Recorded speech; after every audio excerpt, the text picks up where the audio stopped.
ચલો જાન્યુઆરીથી આપણે શરૂઆત કરીશું કરંટ અફેર્સની અને લખતા રહેજો કારણ કે પીપીટીમાં બધું લખેલું હશે નહીં. પીપીટી મોટે ભાગે થોડુંક લખેલું હશે, ફોટા હશે, એવું બધું હશે, બાકી લખવાનું જાતે રહેશે. બરાબર.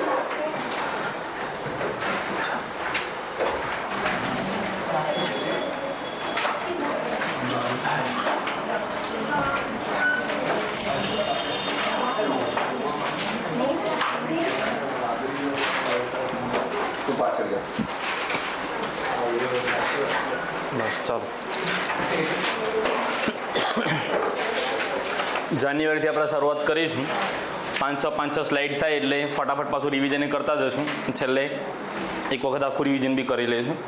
મતલબ અહીંયા ને અહીંયા તમારે પૂરું થઈ જવું જોઈએ. એ આખું જાન્યુઆરી નથી, થોડુંક બાકી રહેશે, એ પાછું નેક્સ્ટ લેક્ચરમાં આપણે કરી લઈશું. બરાબર. જેટલું થાય એટલું કહીએ. પહેલું જ છે ગ્લોબલ ફેમિલી ડે, એટલે કે ગુજરાતીમાં કહેવા છે વૈશ્વિક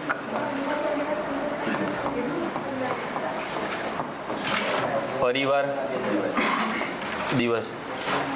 ગ્લોબલ ફેમિલી ડે એટલે કે વૈશ્વિક પરિવાર દિવસ ક્યારે ઉજવાય છે? 1 જાન્યુઆરી. તો 1 જાન્યુઆરી વૈશ્વિક પરિવાર દિવસ તરીકે ઉજવવામાં આવે છે.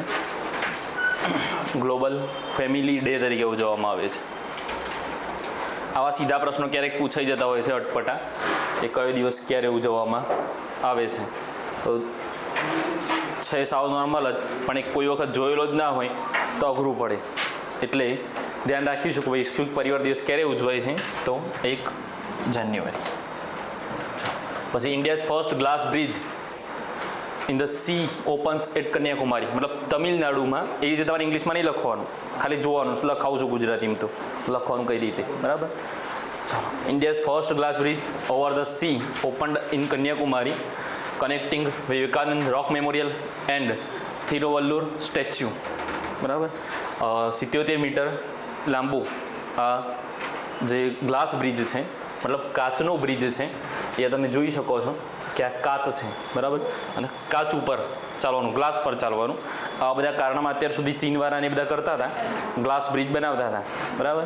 પણ આપણે પહેલી વાર દરિયાની ઉપર આવો એક ગ્લાસ બ્રિજ બનાવ્યો છે તમિલનાડુમાં. એટલે પૂછાય કે ભારતનો પ્રથમ ગ્લાસ બ્રિજ અથવા કાચનો બ્રિજ દરિયા ઉપર કઈ જગ્યાએ, કયા રાજ્યમાં? તો તમિલનાડુમાં. બરાબર. જો અહીંયા ઊભા રહ્યો આપણે, નીચે જોઈએ તો એકદમ બીક લાગે, કમળા કાચ તૂટી જશે ને આપણે પડી જઈશું દરિયામાં.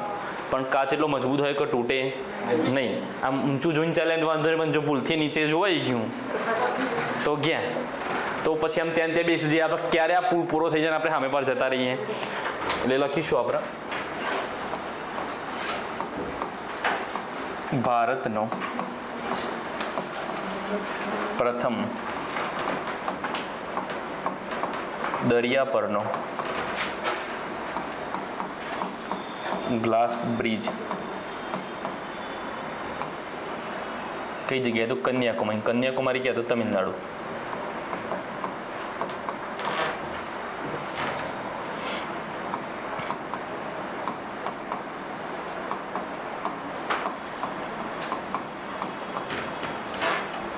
કયા 2 સ્થળોનો જોડે છે? તો વિવેકાનંદ રોક મેમોરિયલ અને થિરુવલ્લુવર સ્ટેચ્યુ, મતલબ પ્રતિમા છે, એ બંનેને જોડશે. 77 મીટર લાંબુ આ ગ્લાસ બ્રિજ છે. તમિલનાડુના લખવાની જરૂર નહીં, લખવું હોય તો ખાલી જાણ ખાતર લખી દો. કોનો જોડશે તો અહીંયા લખી દઉં છું. વિવેકાનંદ રોક મેમોરિયલ અને થિરુવલ્લુવર સ્ટેચ્યુ. આ બંનેને જોડશે. હા, આ 2 સ્પેસ છે, એને જોડશે. કેટલો લાંબો છે? તો 77 મીટર લાંબો આ બ્રિજ છે. જે તમિલનાડુ છે એ તમિલનાડુના સીએમ કોણ છે?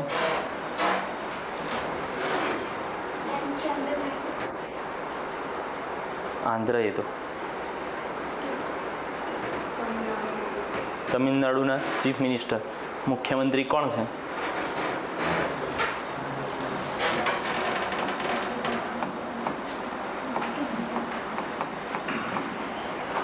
MK Stalin. MK Stalin.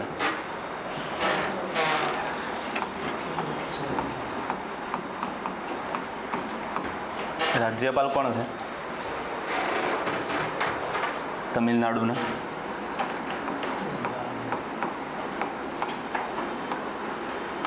RN રવિ.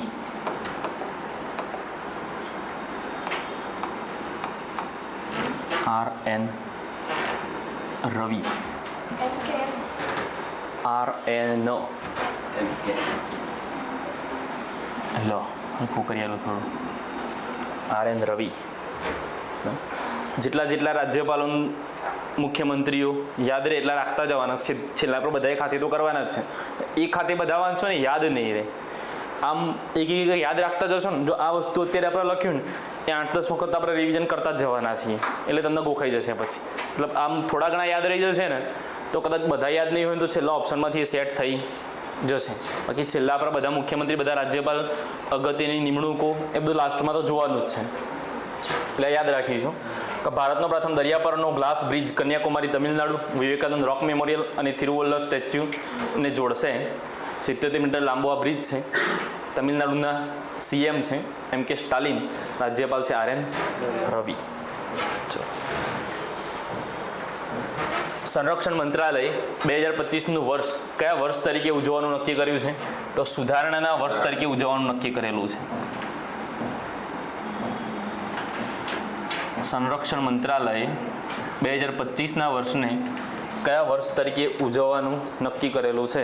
તો સુધારણાના વર્ષ તરીકે ઉજવવાનું નક્કી કરેલું છે. આમાં 3 વસ્તુ આપણે યાદ રાખવાની છે. તો યુનાઇટેડ નેશન છે 2025નું વર્ષ કયા વર્ષ તરીકે ઉજવવાનું નક્કી કરેલું છે? સરસ. એક મેઇન યાદ રાખવાનું છે ગ્લેશિયર્સની જાળવણીનું વર્ષ.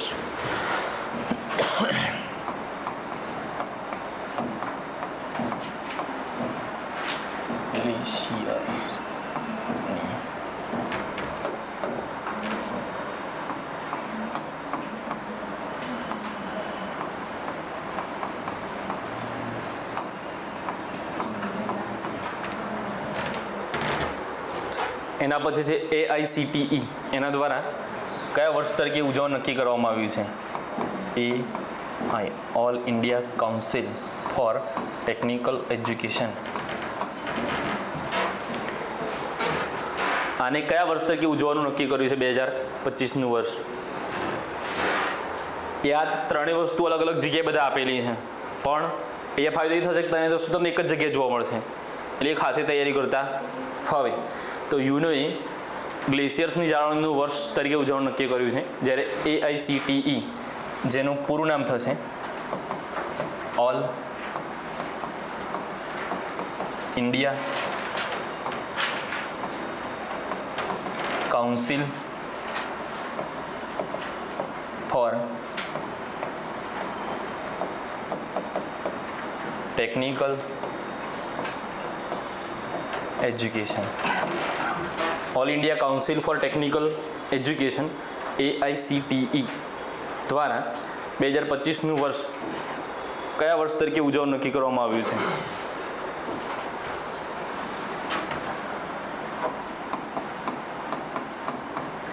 કૃત્રિમ બુદ્ધિમત્તાનું વર્ષ. મતલબ AIનું વર્ષ નક્કી કર્યું છે. આર્ટિફિશિયલ ઇન્ટેલિજન્સ યર તરીકે ઉજવવાનું નક્કી કરેલું છે. કોને? All India council four technical education. બરાબર. એટલે સંરક્ષણ મંત્રાલય 2025નું વર્ષ એ સુધારણાના વર્ષ તરીકે ઉજવવાનું નક્કી કર્યું છે. યુનો દ્વારા ગ્લેશિયર્સની જાળવણીનું વર્ષ અને AICTE all India council four technical education દ્વારા કૃત્રિમ બુદ્ધિમત્તાનું વર્ષ ઉજવવાનું નક્કી કર્યું છે.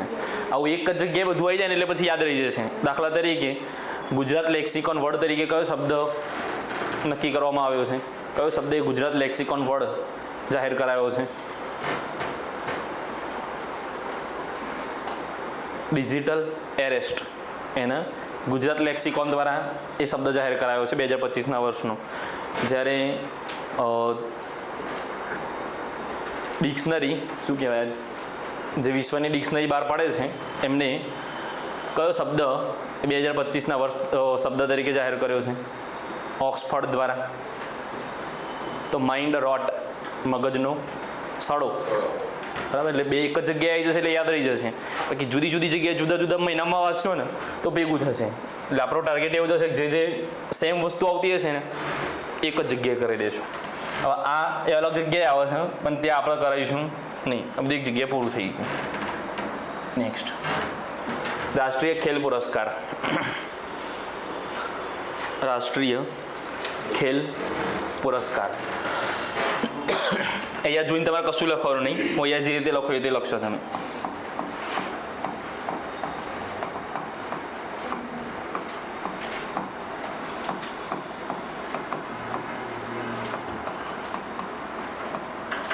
રાષ્ટ્રીય ખેલ પુરસ્કાર આ 2024 માટેના અપાયા 2025માં.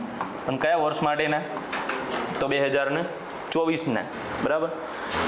મુખ્યત્વે 2 એવોર્ડ આપણામાં યાદ રાખવાના છે. આમાં દ્રોણાચાર્ય એવોર્ડ, પછી યુનિવર્સિટીના એવોર્ડ, એ બધું હોય છે. પણ મેઇન આપણા માટે 2 વસ્તુ છે. એક છે મેજર ધ્યાનચંદ અને બીજો છે અર્જુન. એમાં પહેલું જોઈશું આપણે મેજર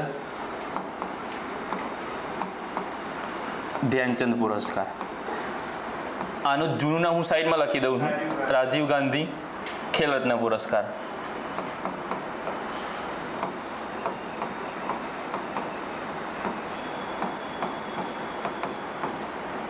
આ નામ ક્યારે ચેન્જ કરવામાં આવ્યું? તો 2021માં.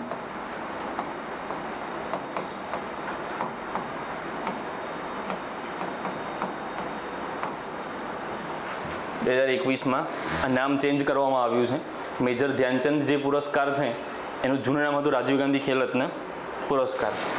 આ વખતે મેજર ધ્યાનચંદ પુરસ્કાર કેટલા વ્યક્તિઓને મળ્યો છે? તો 4 વ્યક્તિઓને. કોને નથી મળ્યો અથવા કોને મળ્યો છે આવા પ્રશ્નો ઓલરેડી પૂછાઈ પણ ગયા એના પછીની પરીક્ષાઓમાં. પણ હજી શક્યતાઓ છે, કારણ કે એક આ ભારતનો રમતગમત ક્ષેત્રનો સૌથી પ્રતિષ્ઠિત એવોર્ડ છે મેજર ધ્યાનચંદ એવોર્ડ. એટલે આ મેજર ધ્યાનચંદ એ પોતે કઈ રમત સાથે સંકળાયેલા હતા? તો હોકીના જાદુગર કહેવાય છે મેજર ધ્યાનચંદ. હવે 4 જે મેજર ધ્યાનચંદ પુરસ્કાર મળ્યા છે એ આપણે યાદ રાખવાના છે. એક છે ગુકેશ ડી. કઈ રમત સાથે સંકળાયેલા છે? ચેસ. બીજા છે મનુ ભાકર. કઈ રમત સાથે સંકળાયેલા છે? શૂટિંગ. ત્રીજા છે હરમનપ્રીત સિંહ.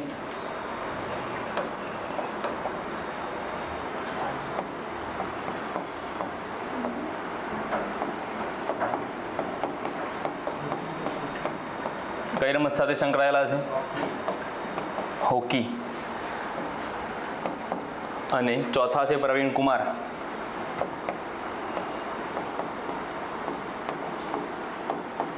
પ્રવીણ કુમાર એક પેરા એથ્લેટિક્સ છે. પેરા એથ્લેટિક્સ એટલે જે હેન્ડીકેપ હોય, અપંગ હોય એવા એથ્લેટિક્સને શું કહેવાય? Para athletics. એમાં પણ એની સ્પેશિયલ રમત કઈ છે? તો હાઈ જમ્પ. એટલે ખાલી પેરા એથ્લેટિક આપ્યું હોય તો પેરા એથ્લેટિક, અને પેરા એથ્લેટિક ના આપ્યું હોય તો હાઈ જમ્પ.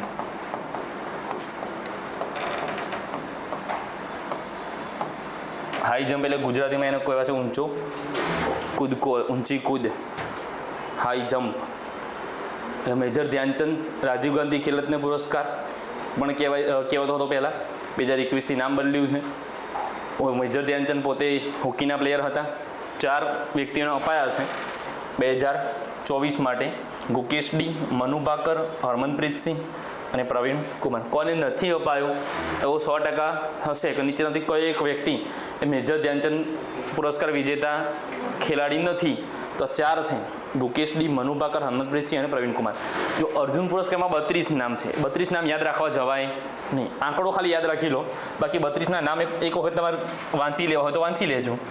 બાકી બધા કંઈ યાદ રાખવા જવાય નહીં.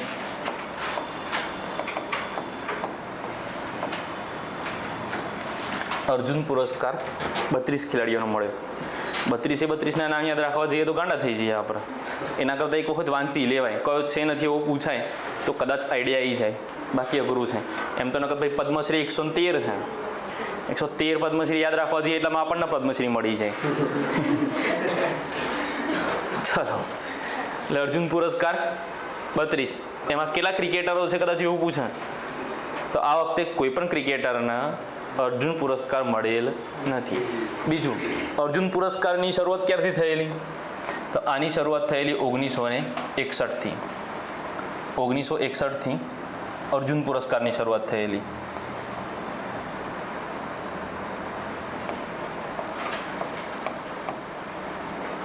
બીજું, અર્જુન પુરસ્કારમાં ઇનામ કેટલું છે? તો 15 લાખ. 15 લાખ. કહું મેજર ધ્યાનચંદ પુરસ્કાર શરૂ થયો 1991-92થી.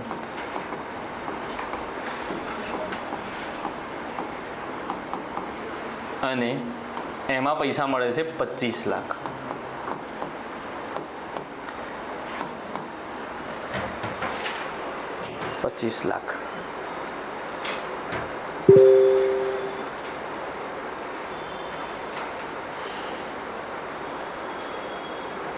બીજું શું યાદ રાખવાનું આમાં કે પ્રશ્ન એવો પૂછાય કે મેજર ધ્યાનચંદ અને અર્જુન પુરસ્કાર નીચેનામાંથી કઈ સિદ્ધિ હાંસલ કરવા પર મળે છે? તો સતત 1 વર્ષમાં કરેલા પ્રદર્શનને આધારે, સતત 2 વર્ષમાં કરેલા પ્રદર્શનના આધારે, સતત 3 વર્ષમાં કરેલા સારા પ્રદર્શનના આધારે કે સતત 4 વર્ષમાં કરેલા સારા પ્રદર્શનના આધારે. હા, અહીંયા લોચા પડે. આખું ગામ ગાણું થઈ જાય આમાં આવું પૂછાઈ જાય ને તો. કારણ કે બધાએ આ બધું ગોખી માર્યું હોય પણ પેલું ડિટેલમાં થોડું ઘણું જોયું હોય નહીં. એ લખી દઈશું નીચે આ બધાના કે સતત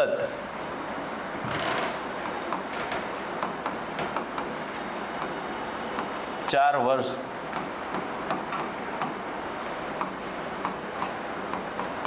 સારા પરિણામના આધારે, સારા પ્રદર્શનના આધારે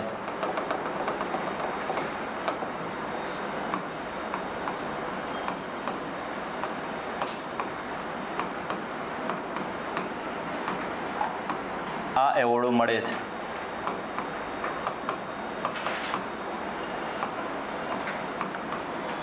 આ એવોર્ડ એટલે કયા 2 એવોર્ડો? તો મેજર ધ્યાનચંદ અને અર્જુન પુરસ્કાર. બરાબર, ચાલો યાદ રહેશે. આવો ચલો પહેલેથી ફરીથી એક વખત યાદ કરાવું. સૌથી પહેલાં આપણે શું જોયું? તો ગ્લોબલ ફેમિલી ડે ક્યારે ઉજવાય? 1 જાન્યુઆરી. બીજું શું જોયું આપણે? ગ્લાસ બ્રિજ કઈ જગ્યાએ? કન્યાકુમારી, તમિલનાડુ. 77 મીટર લાંબુ. બરાબર. વિવેકાનંદ રોક મેમોરિયલ અને થિરુવલ્લર બંનેને જોડે છે. સ્ટેચ્યુ બંનેને જે જોડે છે. તમિલનાડુના સીએમ MK સ્ટાલિન, રાજ્યપાલ RN રવિ. થઈ ગયા યાદ? ચાલો એના પછી કયો ટોપિક જોયો આપણે? તો સંરક્ષણ મંત્રાલય કયા વર્ષ તરીકે જાહેર કર્યું છે? 2025નું વર્ષ સુધારણાનું વર્ષ. યુનોએ ગ્લેશિયર્સની જાળવણીનું વર્ષ. અને AICTE કૃત્રિમ બુદ્ધિમત્તાનું વર્ષ. એના પછી એવોર્ડ જોયા આપણે. મેજર ધ્યાનચંદ પુરસ્કાર મતલબ ખેલ રત્ન પુરસ્કાર, એમાં મેજર ધ્યાનચંદ પુરસ્કાર અને અર્જુન પુરસ્કાર. મેજર ધ્યાનચંદ 4 વ્યક્તિઓનો: Gukesh D chess, Manu Bhaker shooting, Harmanpreet Singh hockey, Praveen Kumar high jump, para athletics છે. અર્જુન પુરસ્કાર 32 વ્યક્તિઓને મળ્યો છે ટોટલ. બરાબર, એમાં કોઈ ક્રિકેટર આ વખતે છે નહીં. ચાલો, સતત 4 વર્ષ સારું પ્રદર્શન કરવા પર આ બંને એવોર્ડો મળે છે. અર્જુન પુરસ્કાર 1961થી શરૂ થયેલો, 15 લાખ રૂપિયા ઇનામી રાશિ છે. મેજર ધ્યાનચંદ જેનું જૂનું નામ છે રાજીવ ગાંધી ખેલ રત્ન પુરસ્કાર, એમાં ઇનામ છે 25 લાખ રૂપિયા. શરૂઆત 1991-92થી. અને રાજીવ ગાંધી ખેલ રત્ન પુરસ્કાર અથવા તો મેજર ધ્યાનચંદ પુરસ્કાર સૌપ્રથમ વિજેતા કોણ હતું? મેજર ધ્યાનચંદ એ હાલનું નામ છે. જૂનું નામ આવે તો રાજીવ ગાંધી ખેલ રત્ન પુરસ્કાર. અહીંયા લખ્યા છે આપણે. સરસ. સૌ પ્રથમ વિજેતા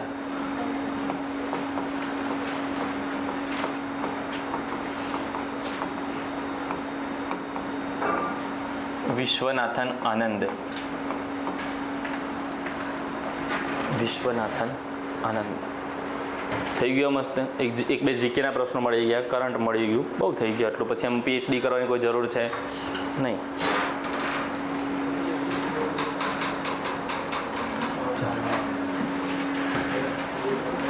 4 જાન્યુઆરી એ વિશ્વ બ્રેઇલ દિવસ તરીકે ઉજવવામાં આવે છે. કોનો જન્મદિવસ છે? તો લુઈસ બ્રેઇલનો.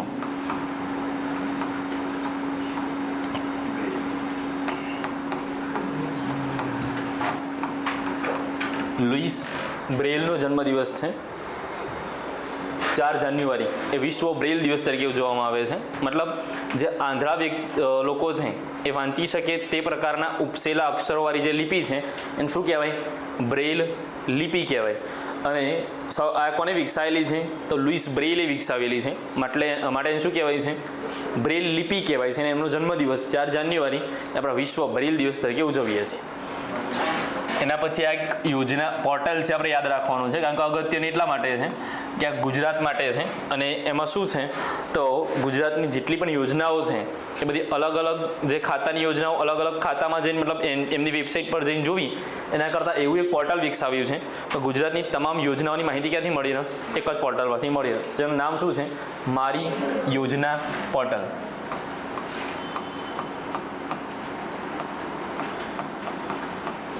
ગુજરાતની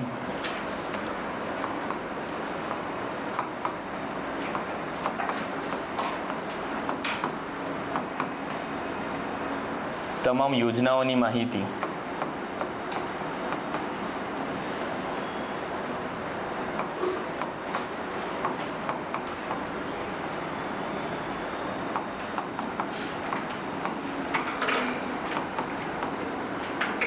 એક જ પોર્ટલ પર ઉપલબ્ધ થશે.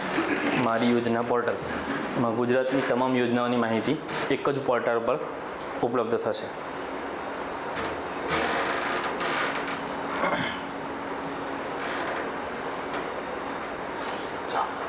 પછી ભારતની પ્રથમ દરિયાકાંઠાના કીચડિયા પક્ષી ગણતરીનો પ્રારંભ કઈ જગ્યાએથી થયેલો? કીચડિયા પક્ષીઓ કોને કહેવાય? તો જે કાદવ કીચડમાં રહે છે એવા પક્ષીઓ. અને એવું દરિયાઈ રાષ્ટ્રીય ઉદ્યાન આપણું ક્યાં આવેલું છે? જામનગર. તો તે ક્યાંથી થયો હોય? જામનગરથી. આવું થોડુંક વિચારો તો એ ખબર પડી જાય. ખીજડીયા નહીં, હું ખીજડીયા પક્ષી અભયારણ્ય છે. હા, ત્યાંનું જ છે. પણ આ કીચડિયા મતલબ કાદવ કીચડમાં જે પક્ષીઓ રહે છે એવા પક્ષીઓની ગણતરી માટેનો પ્રારંભ કઈ જગ્યાએથી થયો છે? જામનગરથી. અને જે ગુજરાતના રિલેટેડ હોય એ તો આપણે બધું ગોખી જ મારવાનું, બરાબર? પૂછાવા લાયક હોય કે ના હોય એ પૂરું જ કરી દેવાનું થાય આપણે. અને ભારતની પહેલી છે કે ભારતની પ્રથમ દરિયાકાંઠાના કીચડિયા પક્ષી ગણતરીનો પ્રારંભ જામનગરમાંથી થયો છે. અને ગુજરાતનો દરિયા કિનારો એવો લાંબો થયો છે એટલે ખેંચો નહીં આપણે, હતો ને એટલો જ છે. 2340.62 થયો, હતો 1600. એ શું કર્યું તો આમ જે પેલો વાંકો ચૂંકો જતો હતો ને એ આમ માપ્યો. પહેલાં આમ સીધો માપતા હતા એટલે કંઈ લાંબો થયો નથી, છે એટલો જ છે. ખાલી માપણીની રીત બદલી છે એટલે આપણને એવું થાય કે વાહ, ગુજરાતમાં તો ફાયદો થઈ ગયો. એનું એ જ છે બધું, ખાલી માપણીની રીત બદલી છે, નવું કશું કર્યું નથી. એટલે ભારતની પ્રથમ દરિયાકાંઠાના કીચડિયા પક્ષી ગણતરીનો પ્રારંભ ક્યાંથી? તો જામનગરથી. મારી યોજના પોર્ટલ શેના માટેની છે? ગુજરાતની તમામ યોજનાની માહિતી એક જ પોર્ટલ પરથી મળી રહે. અને 4 જાન્યુઆરી વિશ્વ બ્રેઇલ દિવસ, લુઈસ બ્રેઇલનો જન્મદિવસ. આ મોસ્ટ ઇમ્પોર્ટન્ટ. ગુજરાતનો 34મો જિલ્લો વાવ થરાદ.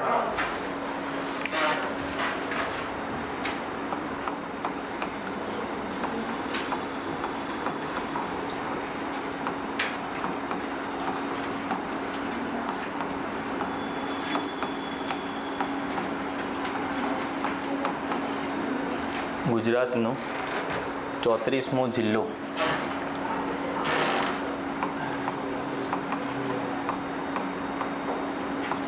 વાવ થરાદ. કયા જિલ્લાનું વિભાજન કરીને કર્યું? બનાસકાંઠાનું. બરાબર. આ વાવ થરાદનું મુખ્ય મથક કયું છે?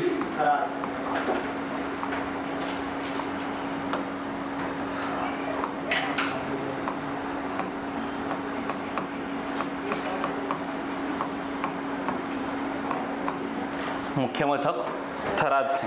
વાવ નહીં હો, વાવ થરાદ જિલ્લો અને એનું મુખ્ય મથક રાખ્યું છે થરાદ રાખ્યું છે. ટોટલ 14 તાલુકા હતા વાવ થરાદમાં, એમાંથી વાવ થરાદના 8 આપ્યા છે અને 6 છે બનાસકાંઠામાં. બાજુમાં તમે મેપમાં જોઈ શકો છો કે 8 છે ને વાવ થરાદમાં છે. પણ યાદ રાખવાના છે. હમણાં પ્રશ્ન પૂછાઈ પણ ગયો જીપીએસસીમાં કે આ તાલુકો હવે કયા જિલ્લામાં છે, બરાબર. અત્યાર સુધી ખાલી બનાસકાંઠામાં યાદ રાખતા હતા, આપણને યાદ રહી જતું. એ બાજુના લોકો છે એમને યાદ રહી જશે, પણ આપણા માટે હવે કન્ફ્યુઝન થઈ ગયું કે કોણ બનાસકાંઠામાં જશે, કોણ વાવ થરાદમાં જશે, બરાબર. એ આપણે યાદ રાખવાના છે. જો કેવી રીતે યાદ રાખીશું તો વાવ થરાદના તાલુકા આપણે પહેલો વાવ, બીજો થરાદ. આ કોને ના આવડે? આ તો આવડે ને બધાને. 2 તાલુકા તો નામ જ છે, વાવ અને થરાદ. ચાલો,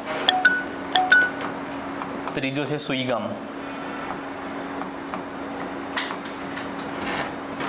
ચોથો છે ધાનેરા,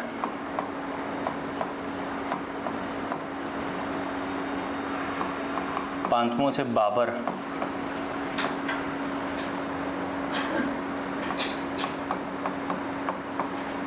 છઠ્ઠો છે લાખણી,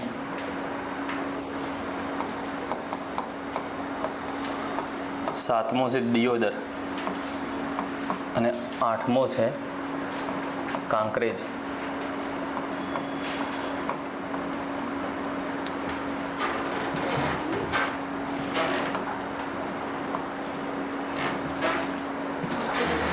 આ યાદ રાખવાના છે આપણે.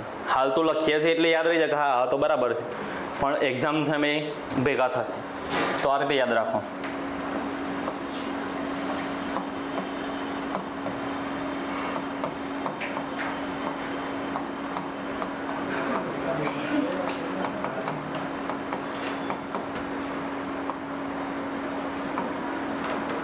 સુધા ભાભી લાખના અને દિયર કોકનો.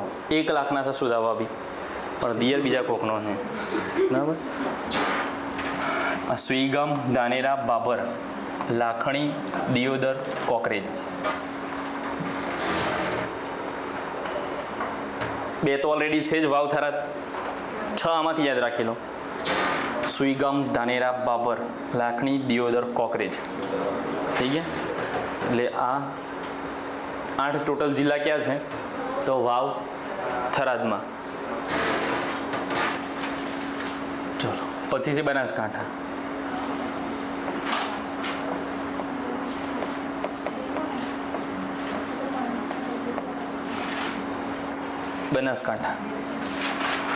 બનાસકાંઠાનું મુખ્ય મથક હતું એનું એ જ.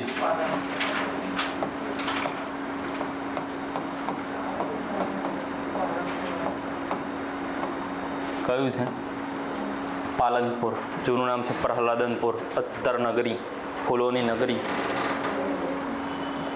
આ બનાસકાંઠાનું મુખ્ય મથક છે. હવે બનાસકાંઠામાં 6 જિલ્લા છે, 6 તાલુકા છે, સોરી. કયા કયા છે પાછા આપણે યાદ રાખવાના. કેવી રીતે યાદ રાખીશું તો પહેલાં જ સૂત્ર લખી દઈએ આપણે. અત્યારે હાલ બજારમાં જે પાવ મળે છે ને એ પાવ કેવા હોય છે? 3D હોય છે, 3 લેયરવાળા હોય છે, એટલે 3D પાવ. 3D એટલે 3 વખત D. 1 વખત, 2 વખત, 3 વખત, એટલે 3D થયું. અને આ પાવ. આ 1D એટલે દાંતા.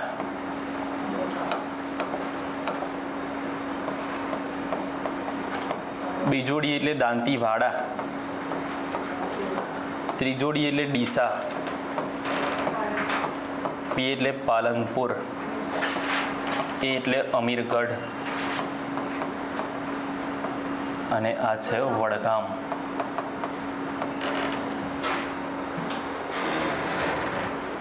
અહીંયા વીમાં તમને કદાચ વાવમાં લોચા પડે અને આપણને ખબર પડી ગઈ કે વાવ ને થરાદ તો ઓલરેડી જિલ્લો જ નવો બની ગયો, એટલે વાવ ત્યાં આવો નહીં, એટલે વડગામ જ વધ્યું પછી વી ઉપરથી. એના માટે આ યાદ રાખવા માટે પહેલાં આવડવું શું જોઈએ? તાલુકાના નામ તો આવડવા જ જોઈએ, પછી સૂત્ર યાદ રાખવાનું. પછી સૂત્ર યાદ રાખીને પછી ખબર ના પડે કે ડી પરથી કોણ આવે તો લોચા, એટલે નામ ખબર હોવી જ જોઈએ આપણને.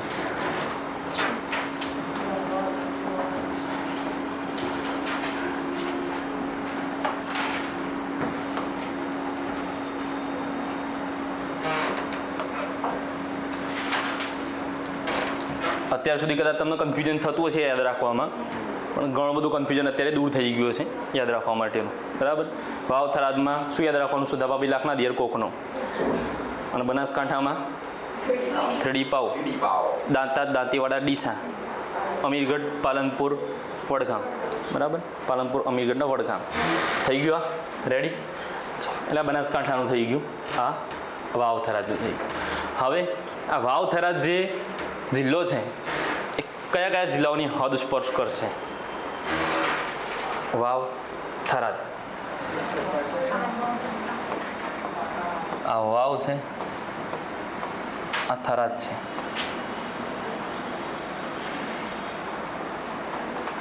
અહીંયા ઉપર છે કચ્છડો બારેમાસ, અહીંયા છે બીકે બનાસકાંઠા, અને અહીંયા ક્યાંક છે પાટણ, અને અહીંયા આવી જશે મહેસાણા.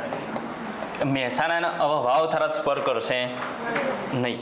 મહેસાણાનો વાવ થરાદ સ્પર્શ નહીં કરે. કોણ કોણ કરે છે? કચ્છ, બનાસકાંઠા, પાટણ, 3 જિલ્લા વાવ થરાદનો સ્પર્શ કરશે. એટલે કોને સ્પર્શ કરે છે નથી કરતો એવું પૂછાય તો જે આ બાજુના અંદરના છે તો ખબર પડી જશે, પણ વાવ થરાદ નવો બનેલો એટલે તકલીફ પડશે. તો ધ્યાન રાખીશું. વાવ થરાદ, કચ્છ, બીકે, પાટણ.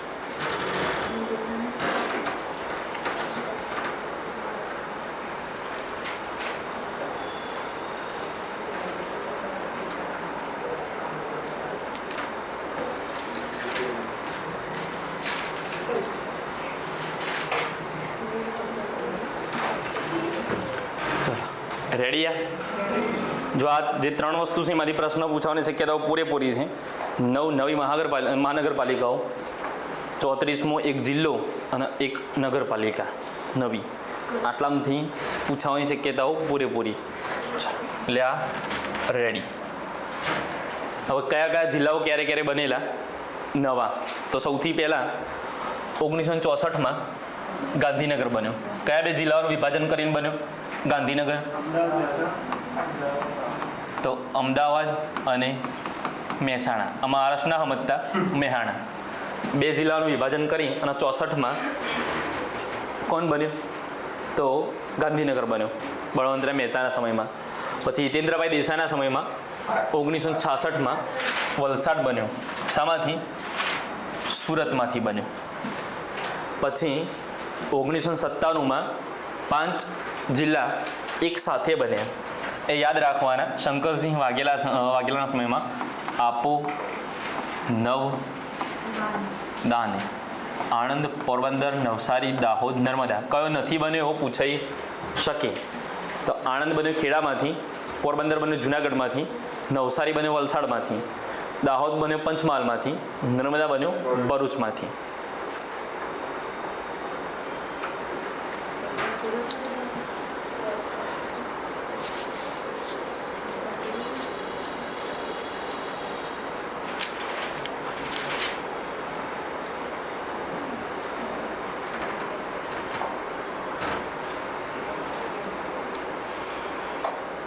ચોસઠમાં ગાંધીનગર બન્યો સૌથી પહેલા.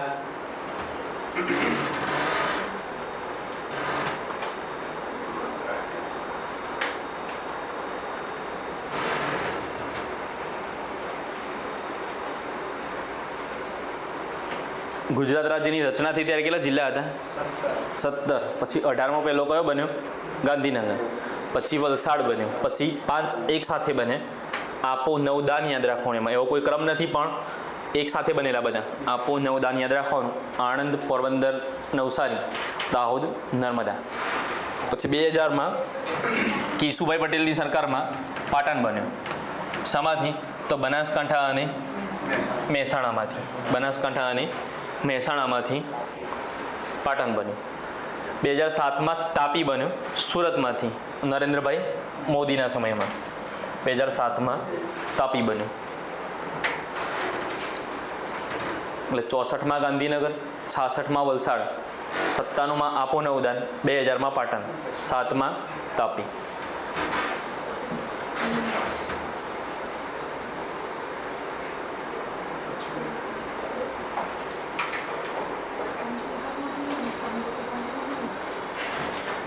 લખાઈ ગયું? જો આ રીતે યાદ રાખવાનું. જો પેલું ગાંધીનગર, પછી વલસાડ, પછી આપો નવ દાન, પછી પાટણ ને પછી તાપી, પછી સાલવારી સામે યાદ રાખી લેવાની 64, 66, 97, 2000 ને 2007. બીજા 2013માં બીજા સીધા 7 બનશે. ના ના આ બધા રે અરવલ્લી બરવલ્લી વખત જ બને.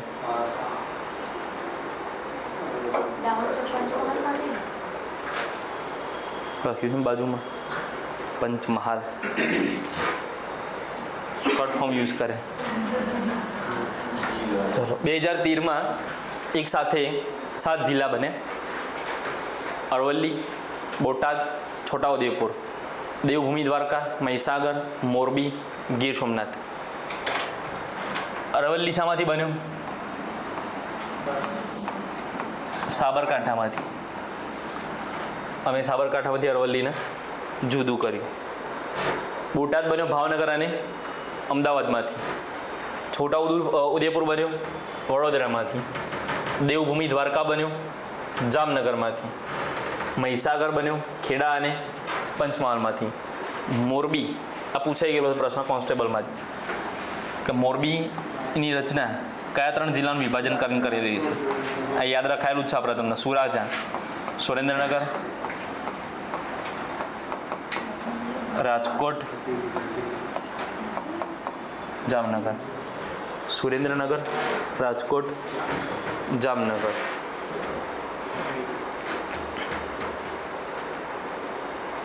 લખાઈ ગયું?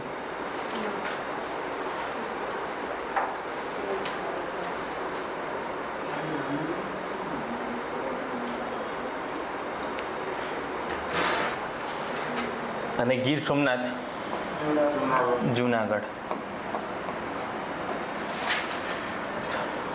આ બધા યાદ રાખવાના તમારે આવી રીતે. ABCD આવડે ને બધા? ABCD 2 વખત M અને 1 વખત G. ABCD MMG.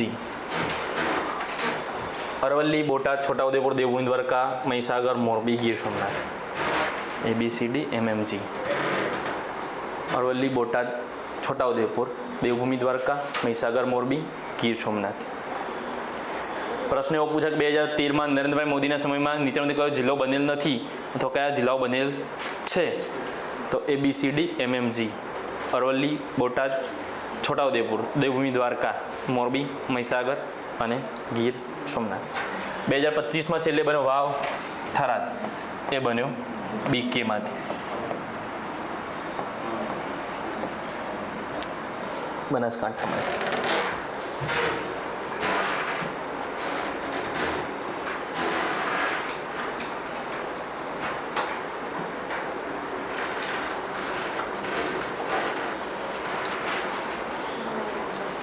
થઈ ગયું? જો આવો પહેલો 64માં ગાંધીનગર. કયા 2 જિલ્લાઓમાંથી? અમદાવાદ અને મહેસાણા. બળવંતરાય મહેતાના સમયમાં. બીજો વલસાડ 1966માં. વલસાડ શામાંથી? સુરતમાંથી. બરાબર. કોના સમયમાં? હિતેન્દ્રભાઈ દેસાઈના સમયમાં. પછી 97માં સીધા 5 આપો નવદાન. આણંદ, પોરબંદર, નવસારી, દાહોદ, નર્મદા. બરાબર. આપો નવદાન. પછી 2000માં પાટણ. 2000માં પાટણ. 7માં તાપી સુરતમાંથી. પછી 13માં સીધા 7 ABCD MMG. અરવલ્લી, બોટાદ, છોટાઉદેપુર, દેવભૂમિ દ્વારકા, મહીસાગર, મોરબી અને ગીર સોમનાથ. અને છેલ્લે 25માં વાવ થરાદ. થઈ ગયું? આ રીતે યાદ રાખવાના. અને પહેલાં તાલુકા યાદ રાખી લેવાના. વાવ થરાદના 8, બનાસકાંઠાના 6, 3D પાવ, દાંતીવાડા, ડીસા, પાલનપુર, અમીરગઢ, વડગામ.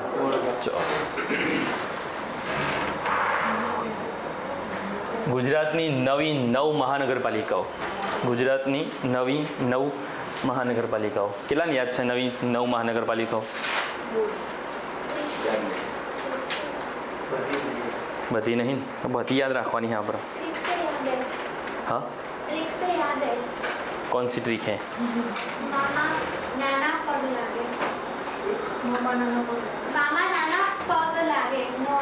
नाना मामा पग लागे। हाँ, हमारे पास भी ऐसी कोई ट्रिक है, ये देखो।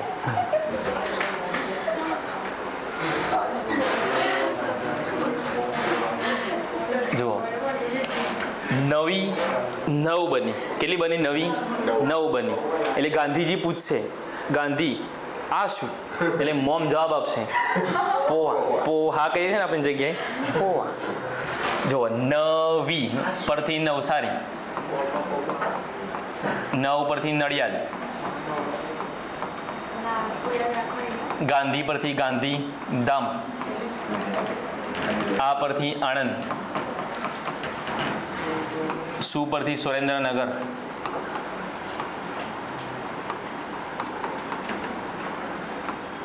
મોરબી, મહેસાણા, પોરબંદર, વાપી,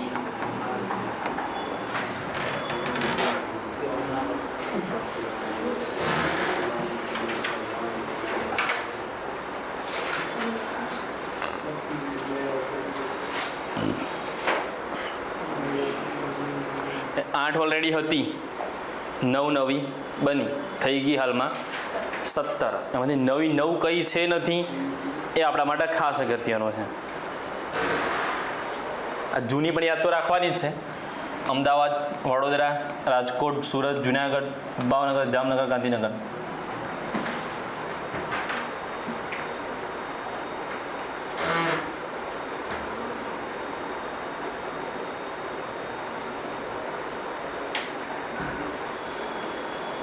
એનું તો સૂત્ર ખબર છે ને?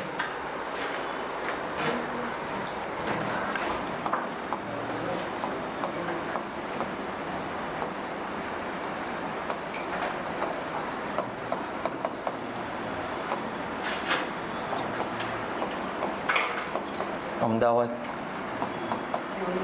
વડોદરા, સુરત, રાજકોટ, જુનાગઢ, જામનગર, ગાંધીનગર, વડોદરા.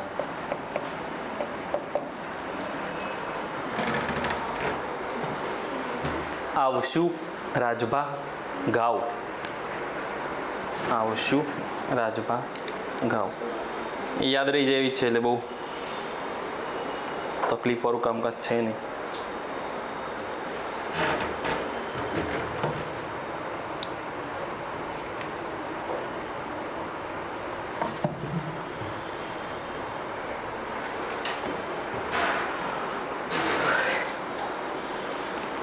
નવી જે નવ છે આપણા માટે ખાસ અગત્યની છે. સૂત્ર યાદ રાખી લેવાનું. તો લખાઈ ગયું હોય તો આપણે અલગ સ્લાઇડમાં સૂત્રને લઈ અને બધી એક સાથે જોઈએ.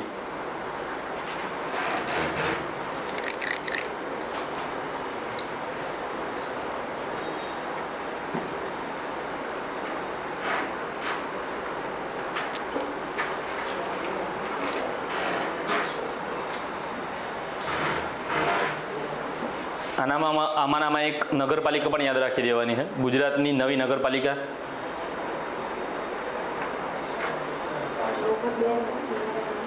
જજ ઉપર 2 છે, જુનાગઢના જામનગર.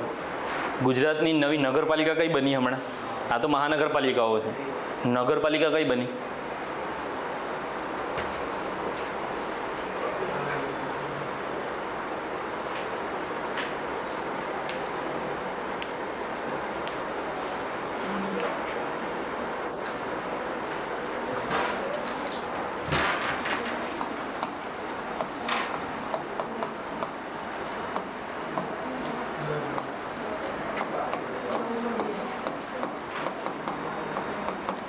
ગુજરાતની નવી નગરપાલિકા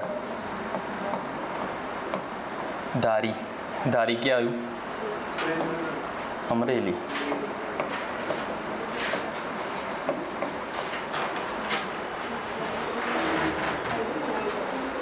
ધારીની લાઠી બધું અમરેલી.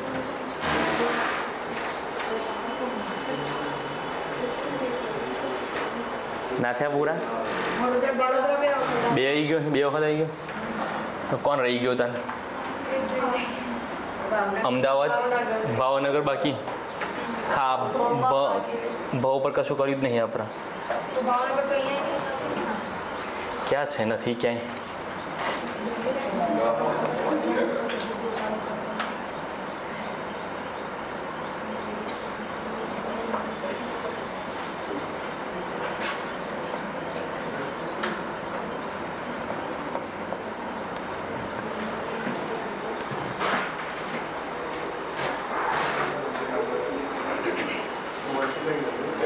થઈ ગયા 8. જૂનામાં તો જો કે સૂત્રની કંઈ જરૂર છે નહીં, એ ખબર પડી જ જાય કે છે કે નથી એવું. નવામાં ખાસ જરૂર છે, જે લોકોને યાદ નથી રહેતું એમના માટે. નવી નવ ગાંધી આશુ મમ પો વા. અને નવી નગરપાલિકા યાદ રાખવાની છે ધારી. ધારી ક્યાં આવ્યું? અમરેલી. હવે આપણે બાજુમાં સૂત્ર લખીને ફરીથી બધા ટ્રાય કરો, આવડે છે કે નહીં. લખાઈ ગયું ને? હવે સ્પીડ રાખો, નકર 7મા મહિનામાં કરંટ અફેર પતી રહેશે.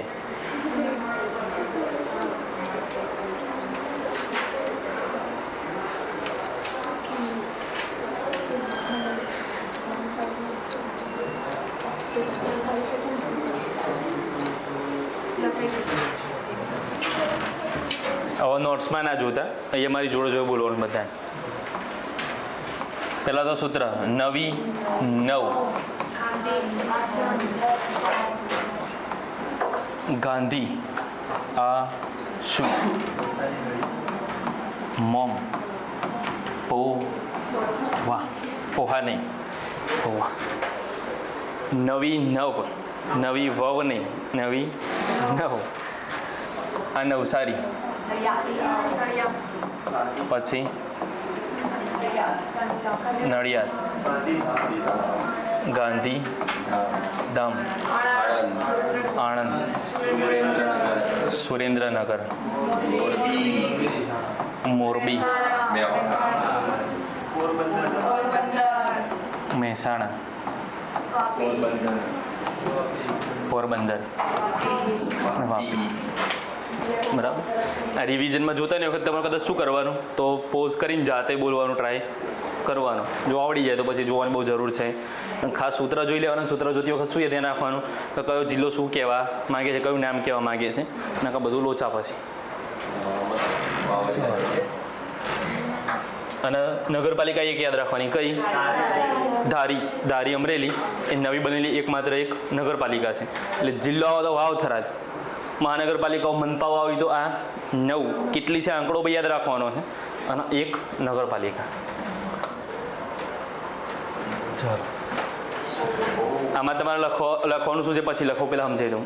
ઈસરોએ એક હમણાં સક્સેસફુલ મિશન કર્યું છે POEM4 ઉપર PSLV-C60 ની મદદથી. PSLV orbital experiment module POEM4 એના દ્વારા અવકાશમાં એક બીજ અંકુરિત કરીને બતાવ્યા. કયા? તો લોબિયાના. અને લોબિયા જેના આપણે અહીંયા ગુજરાતી શબ્દ છે આપણો ચોરા. બરાબર, ચોરા. હા, અહીંયા એના માટે શબ્દ વાપરેલો છે કાઉપી સીડ્સ. એટલે એ આપણે લખવાનું શું છે, અહીંયા લખો, લખવાનું છે ડાયરેક્ટ. ઈસરોએ PSLV-C60 ની મદદથી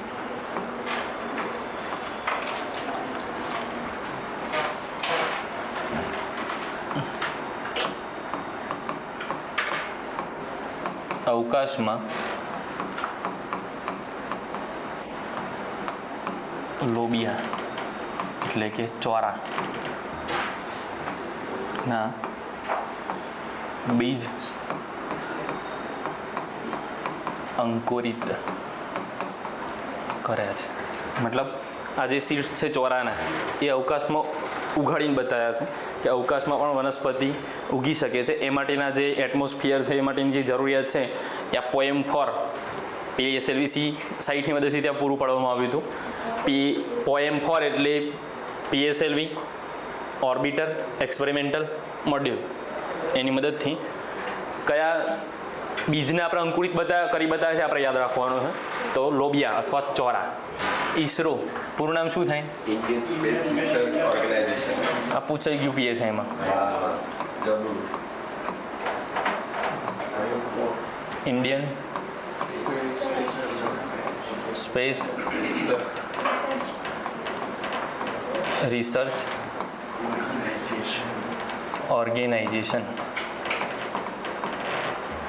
સ્થાપના 15 ઓગસ્ટ 1969 સ્થાપના થયેલી. જે ઇન્કોસ્પાર પહેલા સંસ્થા હતી, ઇન્કોસ્પાર Indian national committee for space research, જે 62માં સ્થપાયેલી અને એના પછી આવ્યું ISRO.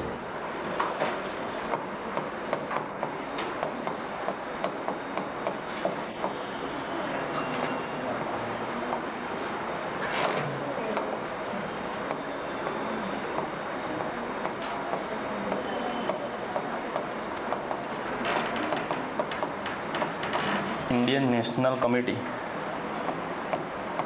Four space research. Indian national committee for space research આ પહેલાં સ્થપાઈ હતી 1962માં. એના પછી 1969માં કોને? તો ડૉક્ટર વિક્રમ સારાભાઈએ.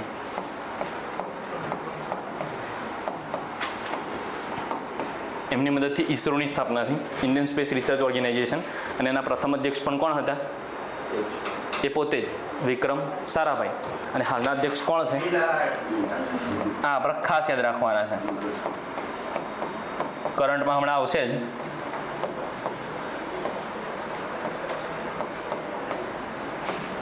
વી નારાયણન. એસ સોમનાથનું સ્થાન લીધું. એસ સોમનાથને સેક્રેટરી 2 બનાવ્યા છે PMના. સોરી, શક્તિકાંત દાસને. અરે ઇન્ડિયન નેશનલ કમિટી ફોર આ સંસ્થા જ હતી, એના સ્થાની નવી સંસ્થા લાયા ઈસરો. એટલે આમ એનું જૂનું નામ બી કહી શકાય, કારણ કે એ જ સંસ્થાન પછી નવી સંસ્થા કરી દીધી ઈસરો. પણ ઈસરો તરીકે સ્થાપના થઈ 15 ઓગસ્ટ 1969. એ તારીખ સાથે યાદ રાખવાનું છે, તારીખ સાથે પૂછાઈ ગયેલો છે કે ઈસરોની સ્થાપના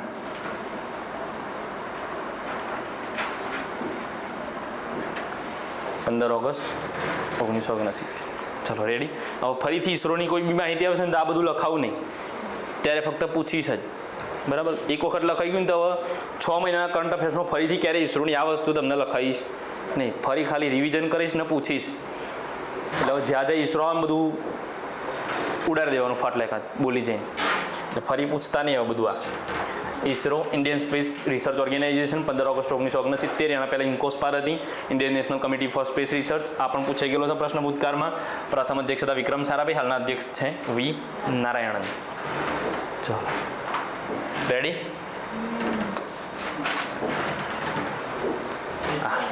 ભાવ Bharatpol India's new global crime fighting portal. એટલે આ એક પોર્ટલ બનાવ્યું છે, ભારત પોલ પોર્ટલ. શાના માટે? તો જે પણ ગુનેગારો ભારતમાં ગુનો કરી અને વિદેશમાં ભાગી જાય છે, આવા ગુનેગારોને રોકવા માટે, આવા ગુનેગારો માટે થઈ અને એક પોર્ટલ બનાવ્યું છે, જેવું ઇન્ટરપોલ છે, ઇન્ટરનેશનલી ઇન્ટરપોલ છે, એવું ભારતે પોતાનું બનાવ્યું છે ભારત પોલ. બરાબર. અને કોના દ્વારા વિકસાવવામાં આવ્યું છે? તો લખો નીચે.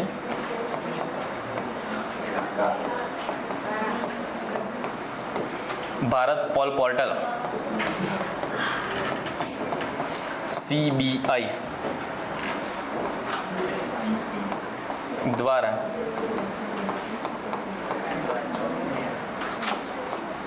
વિકસાવવામાં આવ્યું છે. ભારત પોલ પોર્ટલ CBI દ્વારા વિકસાવવામાં આવ્યું છે.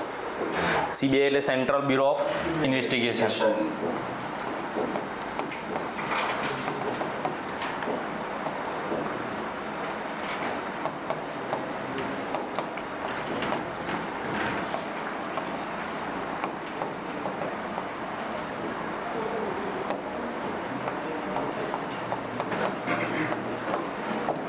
Central bureau of investigation, Bharatpol portal, CBI કોના દ્વારા વિકસાવવામાં આવ્યું છે એ પણ આપણે યાદ રાખવાનું છે કે ભારત પોલ પોર્ટલ કોને વિકસાવ્યું, તો CBI એ વિકસાવ્યું છે. અને શેના માટેનું છે, તો જે પણ ગુનેગારો ભારતમાંથી ગુનો કરી અને ફરાર થઈ જાય છે, આવા ફરારી લોકોને પકડી લાવવા, નીરવ મોદી જેવા, વિજય માલ્યા જેવા. લખાઈ ગયું. ભારત પોલ પોર્ટલ CBI દ્વારા, પૂરું નામ સેન્ટ્રલ બ્યુરો ઓફ ઇન્વેસ્ટિગેશન. CBIનું આગળ તમને માહિતી આવશે એટલે CBIની વધારે ડિટેલમાં ચર્ચા કરીશું. સ્થાપના 1992 બધી. બલસ્ય મૂલમ હિ વિજ્ઞાનમ. સાવિત્રીબાઈ ફૂલે 3 જાન્યુઆરી 1831 એમનો જન્મ છે. એ આ 3 જાન્યુઆરી 2025 છે એમની 193મી જન્મ જયંતિની ઉજવણી થયેલી. 193. અને ભારતના પ્રથમ મહિલા શિક્ષક કોણ હતા, તો સાવિત્રીબાઈ ફૂલે અને એમના પતિ એટલે જ્યોતિરાવ ફૂલે, અને બંને ભેગા થઈ અને ભારતની પ્રથમ શાળા ખોલેલી પુણે મહારાષ્ટ્ર. પુણે મહારાષ્ટ્રમાં પ્રથમ શાળા ખોલેલી સાવિત્રીબાઈ ફૂલે. એટલે સીધો પ્રશ્ન પૂછાય કે ભારતના પ્રથમ મહિલા શિક્ષક કોણ હતા, તો સાવિત્રીબાઈ ફૂલે. જન્મ એમનો 3 જાન્યુઆરી 1831, 193મી જન્મ જયંતિની ઉજવણી થઈ 2025માં. એમના પતિ હતા, આમાં આપણે જ્યોતિબા ફૂલે બોલીએ છીએ, પણ એ જ્યોતિબા ફૂલે નહીં, કોણ છે, જ્યોતિરાવ ફૂલે. બાકી તો બંને મહિલા જેવા નામ લાગે છે, સાવિત્રીબાઈ ફૂલે, જ્યોતિબા ફૂલે અને જ્યોતિરાવ ફૂલે, બરાબર. અને ભારતની પ્રથમ શાળા એ પુણે મહારાષ્ટ્રમાં, પુણે ક્યાં આવ્યું, મહારાષ્ટ્ર ના ખોલેલી.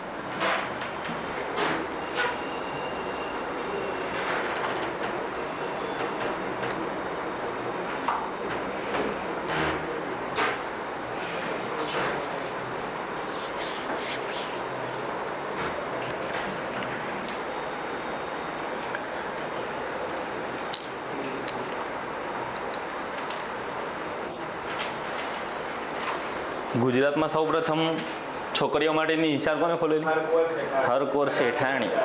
હા, આવું બધું આપણે GKમાં ભણ્યા હતા વર્ષો પહેલાં. લખાઈ ગયું.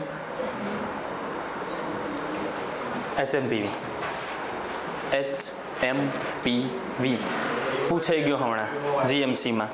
કયા દેશે સૌથી પહેલાં શોધ કરેલી HMPVની, બરાબર, નેધરલેન્ડ. પૂરું નામ કોણ બોલશે, સરસ, પૂછાઈ શકે એવું છે HMPVનું પૂરું નામ. કે જે તે વખતે ખૂબ ચર્ચામાં રહેલો.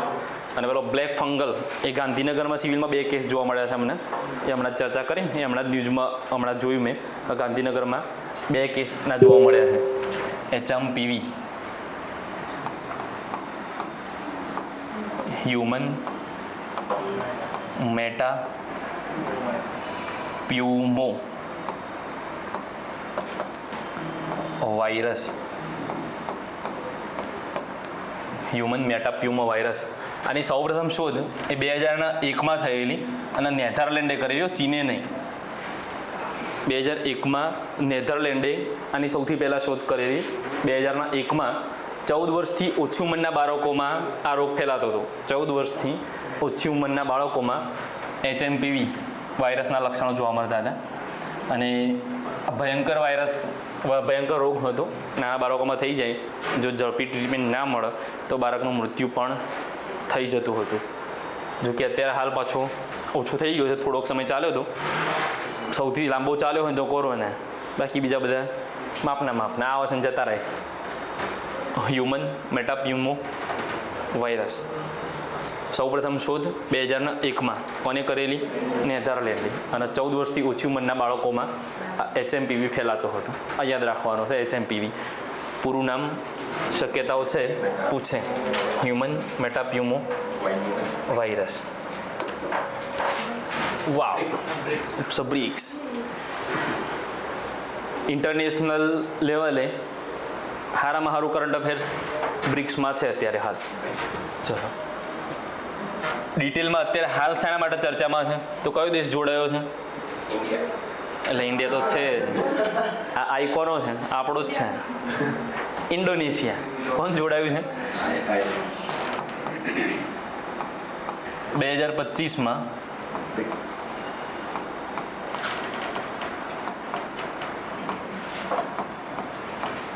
Indonesia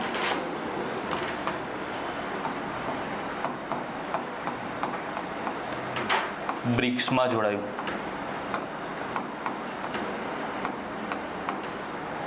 2025માં Indonesia બ્રિક્સમાં જોડાયું. સૌથી પહેલા સ્થાપના થઈને ત્યારે બ્રિક હતું.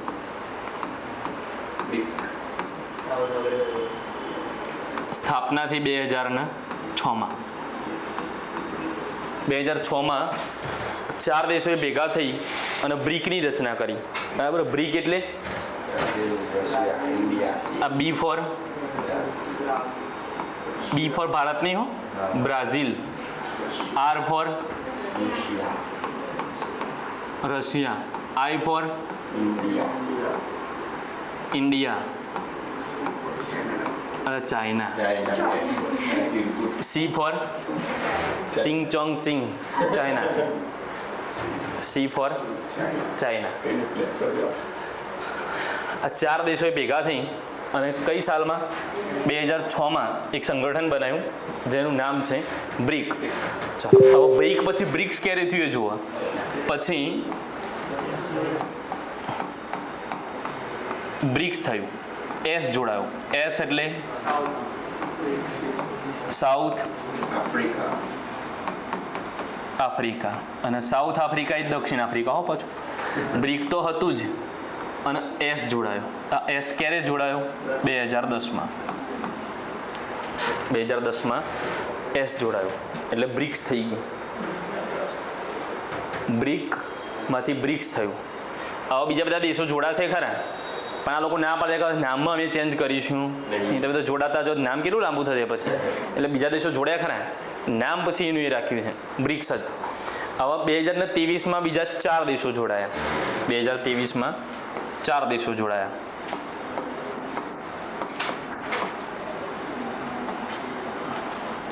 જોડાવાના હતા 6, પણ આર્જેન્ટિના અને સાઉદી અરેબિયાએ ના પાડી દીધું કે અમારે જોડાવું નહીં. પહેલાં હા પાડીને પછી ના પાડી દીધું ના ના ના ના અમારે જોડાવું નહીં. એટલે 4 જોડાયા.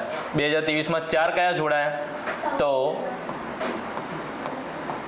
ઈરાન, ઇજિપ્ત, ઇથોપિયા અને UAE એટલે યુનાઇટેડ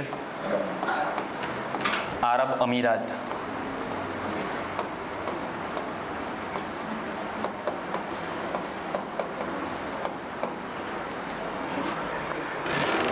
(2023માં) ઈરાન, ઇજિપ્ત, ઇથોપિયા અને UAE જોડાયા. યાદ રાખવા માટે જુઓ, બધામાં ઈ જ આવે છે, પણ એવા બીજા પણ દેશો છે પાછા ઈ વાળા. એટલે આપણે આ 4 જ યાદ રાખવાના છે. જુઓ, ઈરાન, ઇજિપ્ત, ઇથોપિયા અને UAE બધામાં ઈ આવશે, પણ એવા ઈ વાળા બીજા દેશો પણ છે. એટલે ભેગા ના થઈ જાય એનું ધ્યાન રાખવાનું.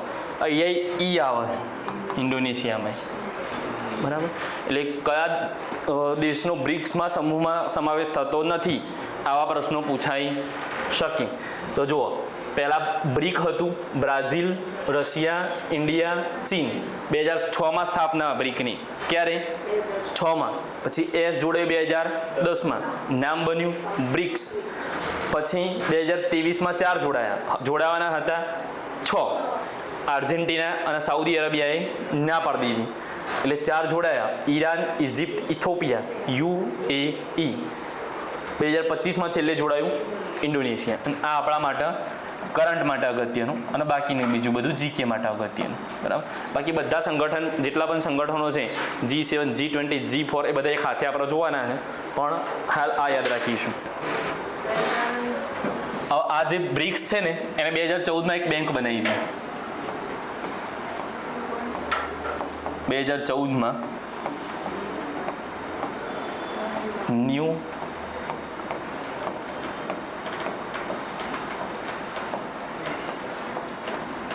ડેવલપમેન્ટ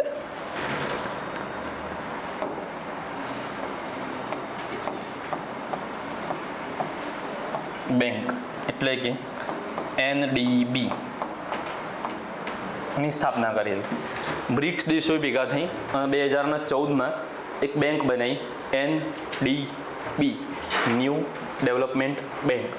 અને આ ન્યૂ ડેવલપમેન્ટ બેંક એનું વડું મથક ક્યાં આવ્યું છે તો શાંઘાઈ. અને આ શાંઘાઈ ક્યાં આવ્યું તો ચીન. શાંઘાઈ આવ્યું ચીનમાં.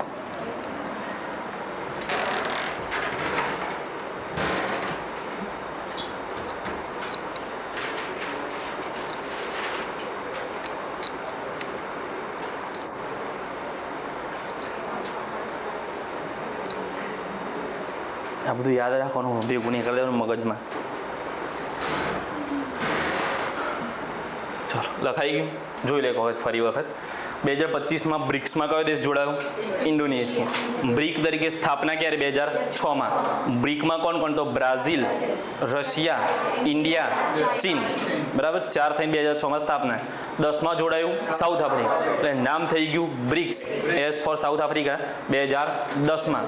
23માં 4 જોડાયા. જોડાવાના હતા 6, 2ને ના પાડી દીધી. કોને? સાઉદી અરેબિયા અને અર્જેન્ટિનાએ. તો અમારે જોડાવું નથી, પણ 4 જોડાયા. Iran, Egypt, Ethiopia, UAE.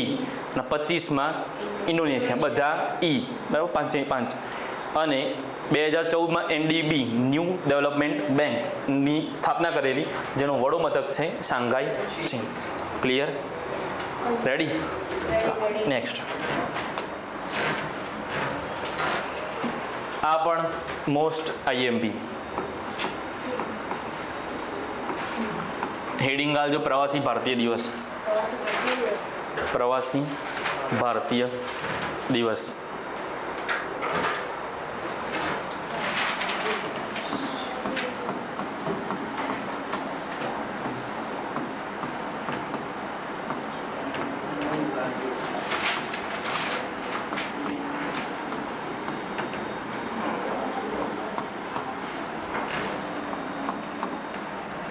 પ્રવાસી ભારતીય દિવસ. આ પ્રવાસી ભારતીય દિવસ, આ શોર્ટમાં PVD એટલે પ્રવાસી ભારતીય દિવસ. બરાબર, ચાલો. કેમ ઉજવાય છે? શું કરવા આવ્યા હતા? ચોથી આવ્યા હતા. હા, આવ્યા હતા ખબર. ચોથી આવ્યા ખબર હોવી જોઈએ ને. આવ્યા હતા લખો એમાં 9 જાન્યુઆરી 1915 ના રોજ ગાંધીજી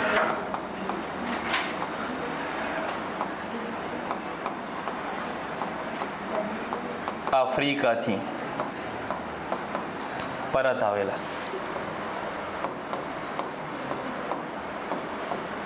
અને એ યાદમાં 2003થી આપણે પ્રવાસી ભારતીય દિવસની ઉજવણી કરીએ છીએ. પહેલાં દર વર્ષે કરતા હતા, 2015થી દર 2 વર્ષે કરીએ છીએ. અને આવી ભલામણ કોને કરી હતી?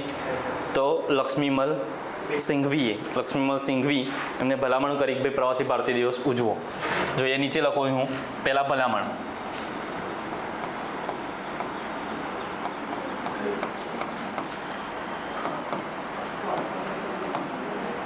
લક્ષ્મીમલ સિંઘવી. આ એ જ લક્ષ્મીમલ સિંઘવી કે જેને સૌથી પહેલાં લોકપાલ શબ્દનો પ્રયોગ કરેલો. આ એ જ લક્ષ્મીમલ સિંઘવી જેની સમિતિએ સૌપ્રથમ પંચાયતી રાજને બંધારણીય દરજ્જો આપવાની માગણી કરેલી 1986માં. ચાલો શરૂઆત.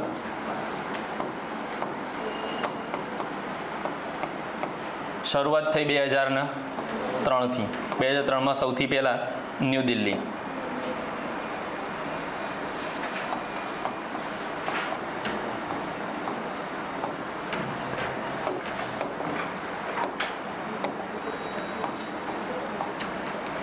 સૌથી પહેલાં નવી દિલ્હીમાં 2003માં પ્રવાસી ભારતીય દિવસ ઉજવાયો.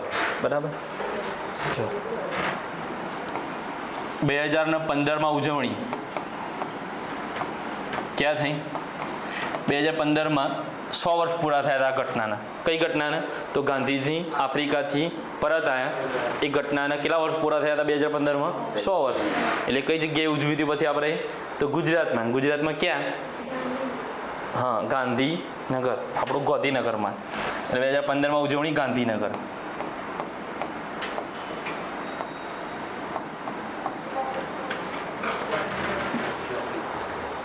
$1915 થી 2015 એટલે 100 વર્ષ થાય ને પૂરા.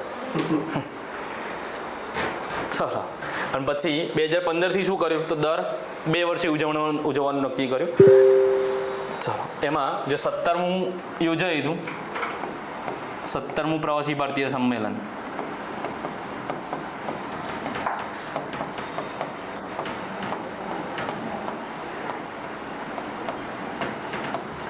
એ ક્યાં યોજાયેલું? તો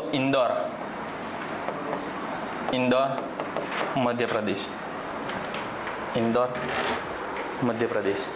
અને 18મું આપણા માટે મોસ્ટ ઇમ્પોર્ટન્ટ. આ બધું જીકે માટે કામનું, કરંટ માટે આ કામનું છે કે ભાઈ 18મું પ્રવાસી ભારતીય સંમેલન.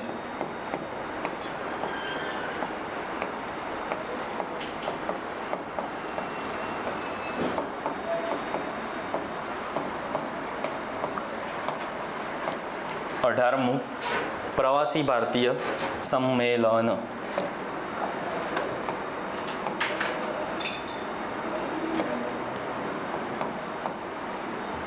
કઈ જગ્યાએ? તો ભુવનેશ્વર. ભુવનેશ્વર ક્યાં આવ્યું? ઓડિશા. ઓડિશાના ભુવનેશ્વર ખાતે 18મું પ્રવાસી ભારતીય સંમેલન એ 2025માં યોજાયું. આ યાદ રાખવાનું છે આપણે, આ ખાસ ઇમ્પોર્ટન્ટ કરંટ માટે થઈને. અને એનાથી અગત્યના છે એના ચીફ ગેસ્ટ, મુખ્ય અતિથિ.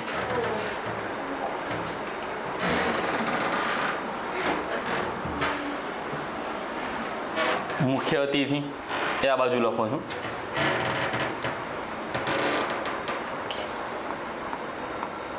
ક્રિસ્ટીન કાર્લા કાંગાલુ.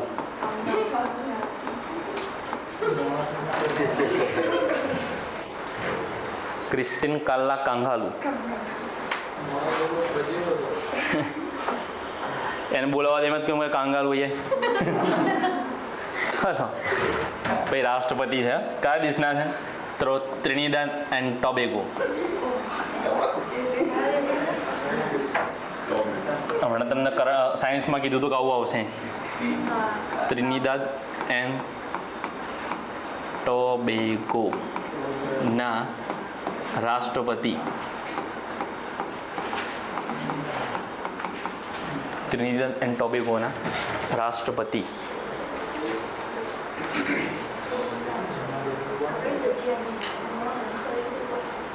હા, જઈએ પ્રવાસે. હેડતો તમે ચાલતા જજો, મેં હેડતા આઉંગા. ત્રિનિદાદ પછી એન્ડ છે.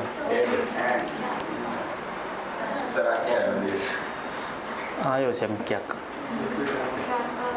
અઘરું જ પૂછવું રહ્યા હતા. હવે આમાં પાછું બીજું શું યાદ રાખવાનું છે? તો આ કરંટમાં પાછું હમણાં આગળ આવશે એના કરતાં યાદ લખાઈ દઉં.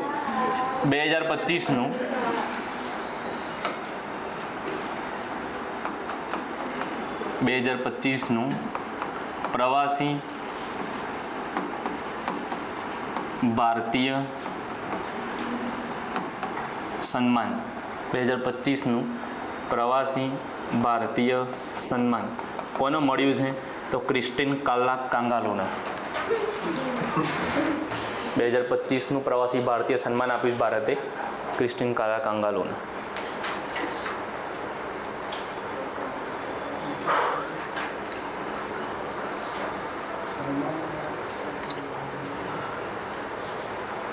સન્માન આ અતિથિ છે એમને મળ્યું સન્માન. પહેલા અતિથિ તરીકે આવ્યા હતા, એના પછી આપ્યું હતું. પણ મને ખબર છે એટલે હું પહેલાં લખાઈ દઉં છું, એટલે તમારે પાછળથી લખવાની જરૂર પડે. શાનું? એ ઘણા બધા થઈ જાય એવા. સન્માન મતલબ એવો એવોર્ડ. રુધિર એટલે નહીં ખબર. એવી તો ખબર હોય નહીં. બધું આવડે, ખાલી ગપ્પા મારવા નહીં.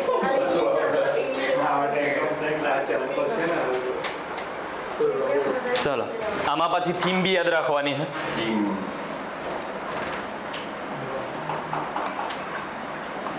અહીંયા થીમ ઇંગ્લિશમાં લખેલી જ છે, ડાયસ્પોરાસ કોન્ટ્રીબ્યુશન ટુ અ વિકસિત ભારત, મતલબ વિકસિત ભારતમાં ડાયસ્પોરાનું યોગદાન.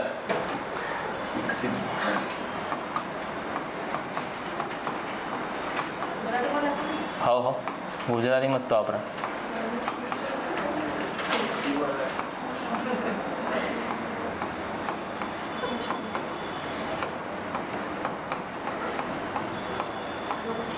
અને ડાયસ્પોરાની પ્યોર ગુજરાતી થઈ પ્રવાસી ભારતીયો, મતલબ પ્યોર ગુજરાતી લખો તો આવું લખાય વિકસિત ભારતમાં પ્રવાસી ભારતીયોનું યોગદાન. પણ આપણે ડાયસ્પોરા લખશો તો વાંધો નથી, કારણ કે થીમ એ રીતે જ આપેલી છે, વિકસિત ભારતમાં ડાયસ્પોરાનું યોગદાન.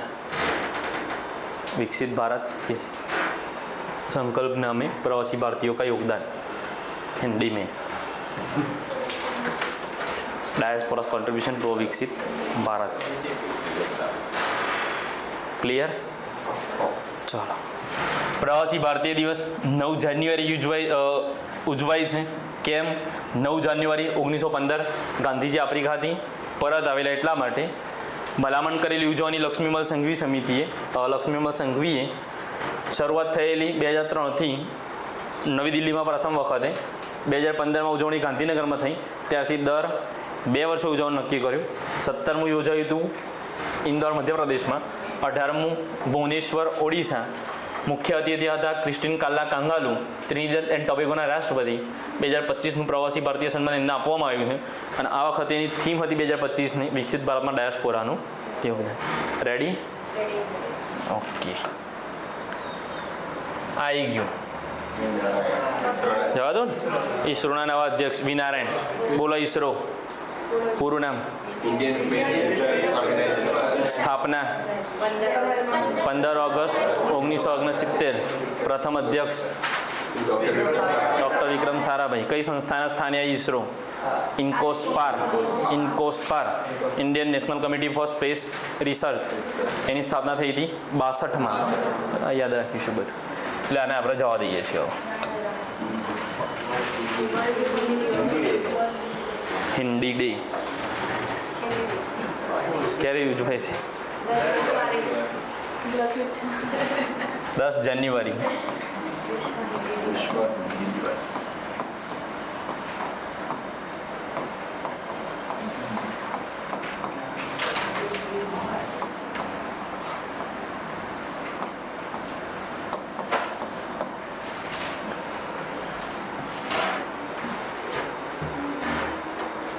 જાન્યુઆરી વિશ્વ હિન્દી દિવસ.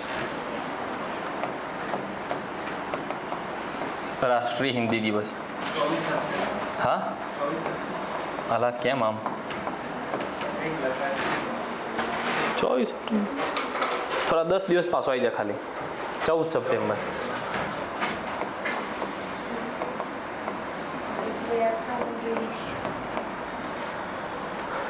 સપ્ટેમ્બર 1949ના રોજ હિન્દી ભાષાને રાષ્ટ્રીય ભાષાનો દરજ્જો આપેલો.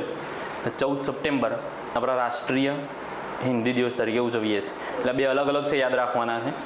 વિશ્વ હિન્દી દિવસ તો 10 જાન્યુઆરી અને રાષ્ટ્રીય હિન્દી દિવસ તો 14 સપ્ટેમ્બર. લખાઈ ગયું. નીતિ આયોગ. નીતિ આયોગની સ્થાપના થયેલી 1 જાન્યુઆરી 2015. એટલે 1 જાન્યુઆરી 2025ના રોજ કેટલા વર્ષ પૂરા થયા એના? 10 વર્ષ પૂરા.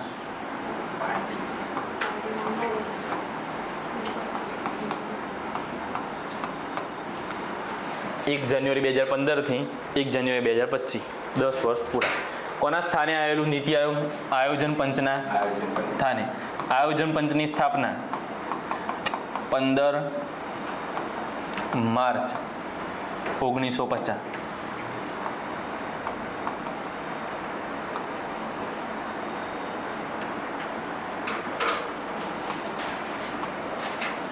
15 March 1950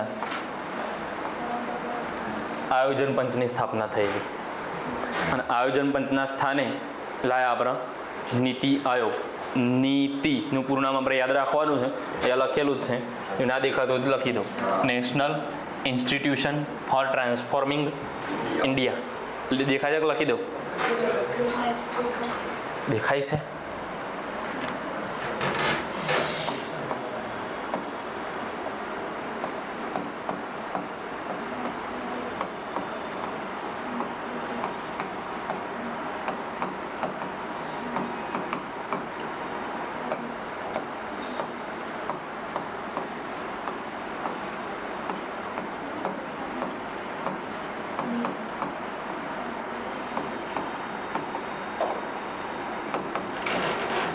national institution for transforming India એક ગેરબંધારણીય સંસ્થા છે. મતલબ આનો બંધારણમાં કોઈ ઉલ્લેખ છે નહીં, બંધારણમાં આના માટેનો કોઈ સ્પેશિયલ અનુચ્છેદ છે નહીં. બંધારણીય સંસ્થાઓ કોને કહેવાય?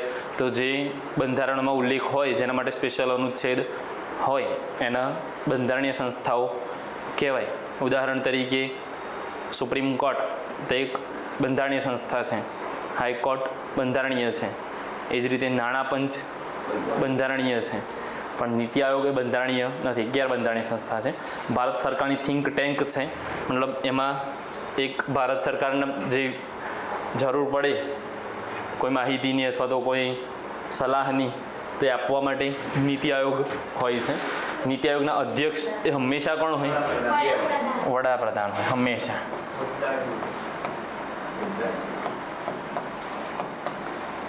નીતિ આયોગના પ્રથમ વડાપ્રધાન કોણ હતા? નીતિ આયોગના મોદી. આયોજન પંચના કહે ને તો જવાહરલાલ નહેરુ. ઉપાધ્યક્ષ કોણ છે નીતિ આયોગના? સરસ. સુમન હોભરતી નહીં એવી એટલે બેરી.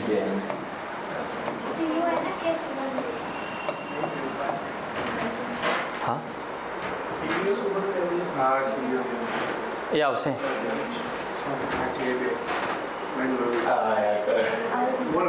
સીયુ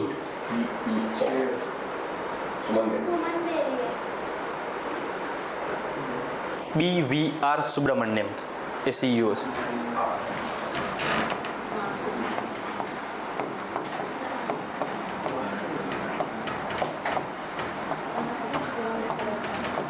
તમને કન્ફ્યુઝન હોય તો દૂર કરી લો.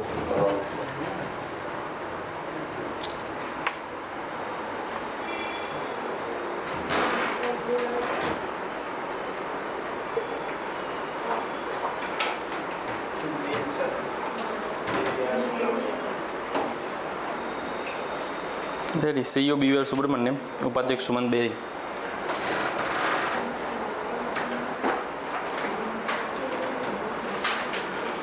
એટલે નીતિ આયોગ 1 જાન્યુઆરી 2015 સ્થાપના, એટલે 2025માં 10 વર્ષ પૂરા થયા એના. આયોજન પંચના સ્થાને આવેલું નીતિ આયોગ. આયોજન પંચ 15 માર્ચ 1950 એના સ્થાને નીતિ આયોગ આવ્યું. National institution for transforming India ગેરબંધારણીય સંસ્થા છે, ભારત સરકારની થિંક ટેન્ક કહેવાય છે. અધ્યક્ષ છે એના ઓલવેઝ વડાપ્રધાન હોદ્દાની રૂએ. આવું હોદ્દાની રૂએ ક્યાં આવે? તો ઉપરાષ્ટ્રપતિમાં. ઉપરાષ્ટ્રપતિ હોદ્દાની રૂએ રાજ્યસભાના સભાપતિ હોય. ઉપાધ્યક્ષ હોય સુમન બેરી, સીઈઓ હોય BVR સુબ્રમણ્યમ.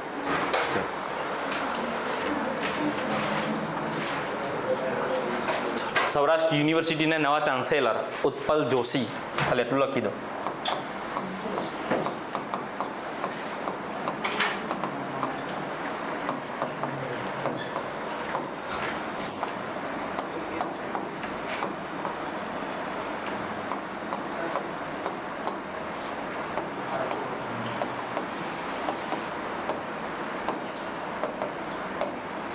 સૌરાષ્ટ્ર યુનિવર્સિટીના નવા ચાન્સેલર છે ઉત્પલ જોશી.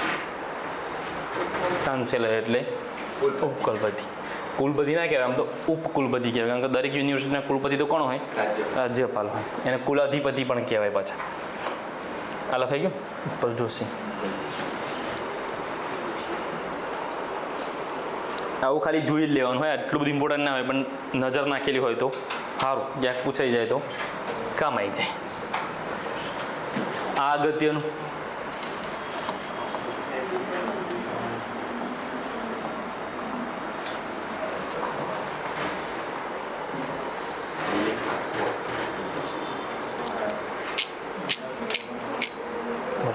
પાસપોર્ટ ઇન્ડેક્સ, એમાં ભારતનો ક્રમ કયો છે? 85.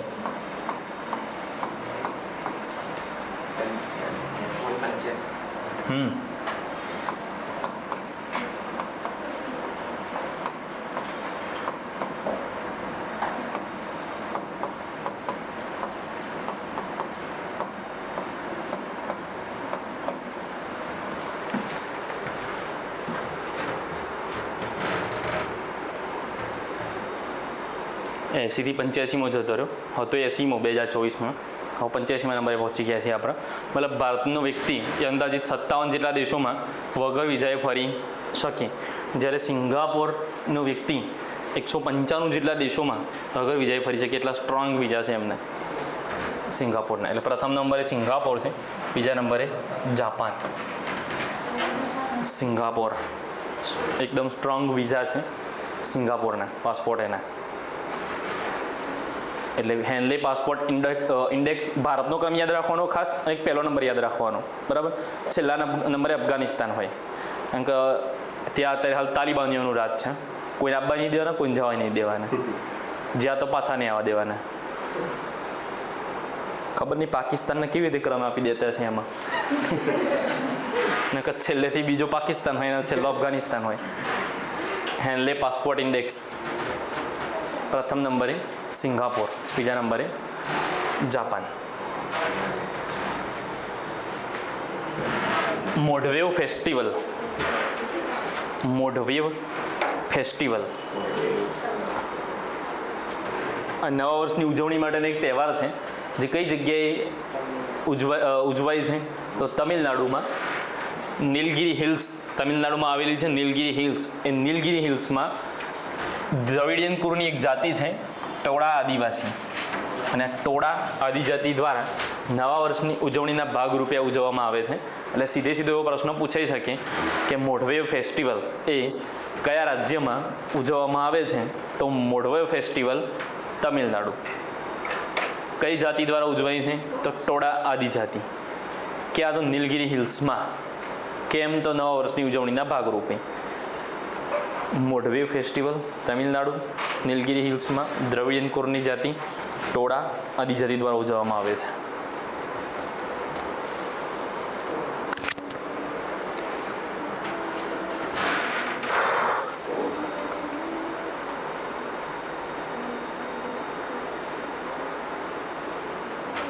ફોટા હોદ્યા પણ આના મળ્યા નહોતા એટલે રહેવા દીધા. પછી સર્ચ મારીએ કંઈ ના આવે, કંઈ બીજું બધું.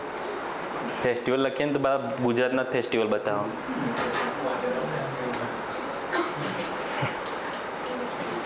આ બધા પીપીટીમાં ફોટા સેટ કરતા રાતે 2 વાગ્યા હતા, અને પાછું ત્યાં સવારમાં 5 વાગે ઉઠીને બેસવું પડ્યું, ત્યારે પૂરું થઈ ગયું હતું.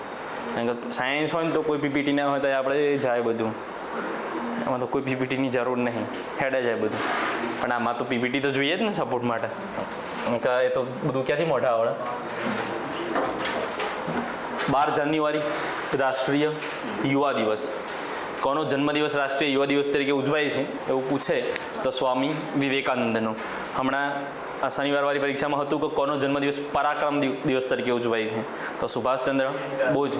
23 જાન્યુઆરી 1857 કટક ઓડિશા ખાતે જન્મ થયેલો એમનો. અને 12 જાન્યુઆરી એ રાષ્ટ્રીય યુવા દિવસ. 12 જાન્યુઆરી 1863 સ્વામી વિવેકાનંદનો જન્મ પશ્ચિમ બંગાળ, કલકત્તા. 12 જાન્યુઆરી 1863 સ્વામી વિવેકાનંદનો જન્મદિવસ.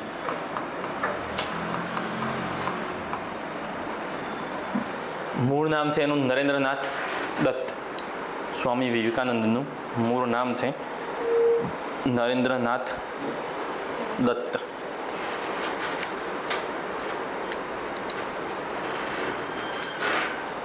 ભાઈ જો વિશ્વ યુવા દિવસ પૂછાય તો 12 ઓગસ્ટ.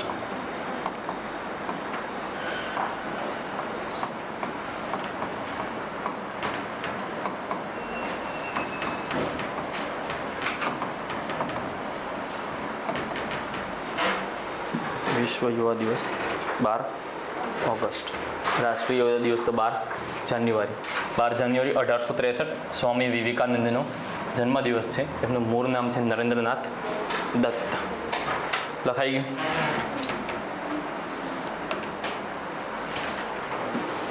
ખેલ મહાકુંભ. ખેલશે ગુજરાત તો જીતશે ગુજરાત, રમશે ગુજરાત તો જીતશે ગુજરાત. ખાલી રજિસ્ટ્રેશન છે કરશે ગુજરાત, પણ રમશે નહીં ગુજરાત. ઓનલી રજિસ્ટ્રેશન કરશે ગુજરાત. ખેલ મહાકુંભ 3.0 નો પ્રારંભ, 3.0 અથવા 3.0 ની શરૂઆત ક્યાંથી થઈ આ વખતે? તો રાજકોટથી. એટલે એવું ડાયરેક્ટ પ્રશ્ન ગુજરાત રિલેટેડ પૂછી નાખ્યો કે 2025માં ખેલ મહાકુંભની શરૂઆત ક્યાંથી થયેલી? તો રાજકોટથી. અને શરૂઆત ક્યારથી થયેલી છે ખેલ મહાકુંભની? તો 2010થી. નરેન્દ્રભાઈ મોદીના સમયથી ખેલ મહાકુંભની શરૂઆત થયેલી છે. ખેલ મહાકુંભની શરૂઆત 2010થી થયેલી છે. આ વખતે શરૂઆત ક્યાંથી થઈ છે? તો રાજકોટથી.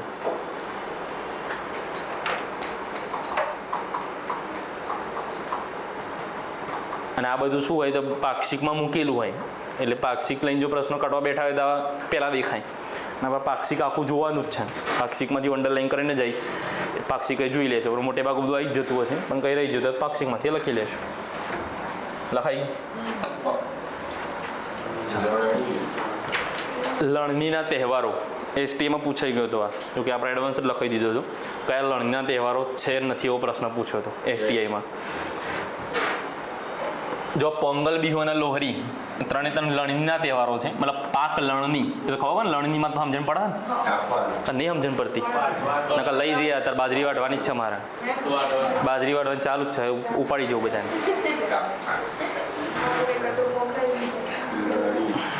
લેવા જ નહીં રહું ને વાટીને પછી ડોટ મારીને ઘેર ના આવો છો. પોંગલ ક્યાંનો છે?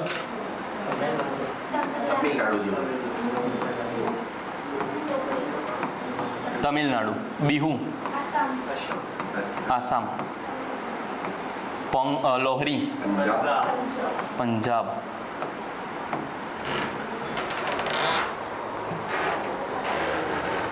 ડાયરેક્ટ બી પૂછાઈ શકે કયો તહેવાર એ કયા રાજ્યનો છે? તો પોંગલ તમિલનાડુ, બિહુ આસામ, લોહરી પંજાબ. આ બધા લણણીના તહેવારો છે. પાકની લણણી, પાક લેવા માટેના તહેવારો છે. પોંગલ તમિલનાડુ, બિહુ આસામ, લોહરી પંજાબ. અને એસટીએમાં 3 હતા. કયા લણણીના તહેવારો છે? 3 હતા. જો આપનું ઉપયોગ તમામ એવું હતું.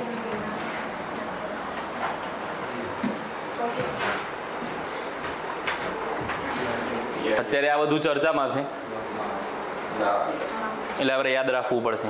અત્યારે આપણે આ બધા વાળી ભૂકા કાઢ્યા છે આપણે પાકિસ્તાનના. એટલે DRDOએ ટેસ્ટ કર્યો શાનો? તો નાગ MK2 એન્ટી ટેન્ક ગાઈડેડ મિસાઇલ્સનું. લખવાનું કેવી રીતે લખાવું છું ખાલી જોઈ લો.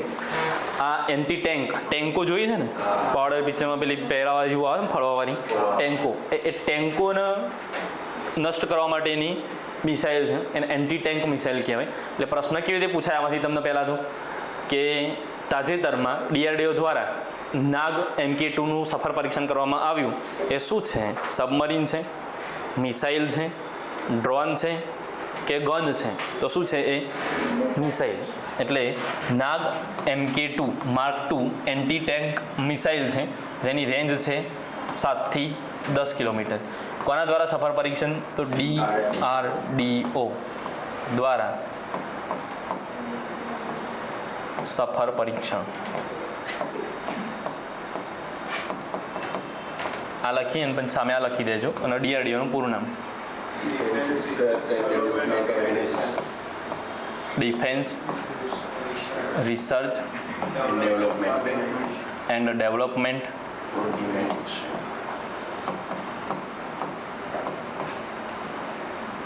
ઓર્ગેનાઇઝેશન.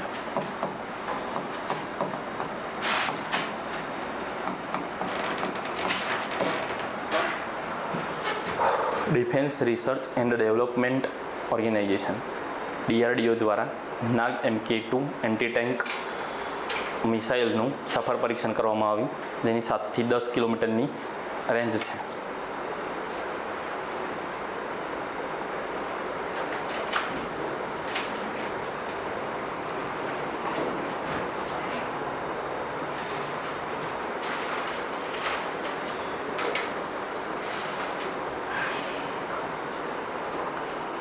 ભૂખ લાગે છે હવે બધાને. 5-10 મિનિટ સહન કરી લો. નહીં થાય નહીં થાય તો એ કરવું પડશે. શું કરીએ હવે?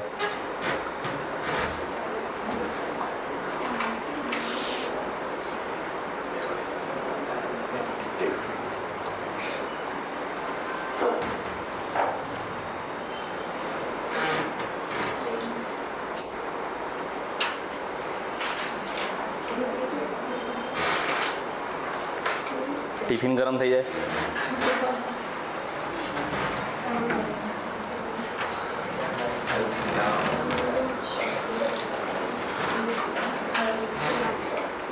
ઉપેન્દ્ર દ્વિવેદી. દ્વિવેદી.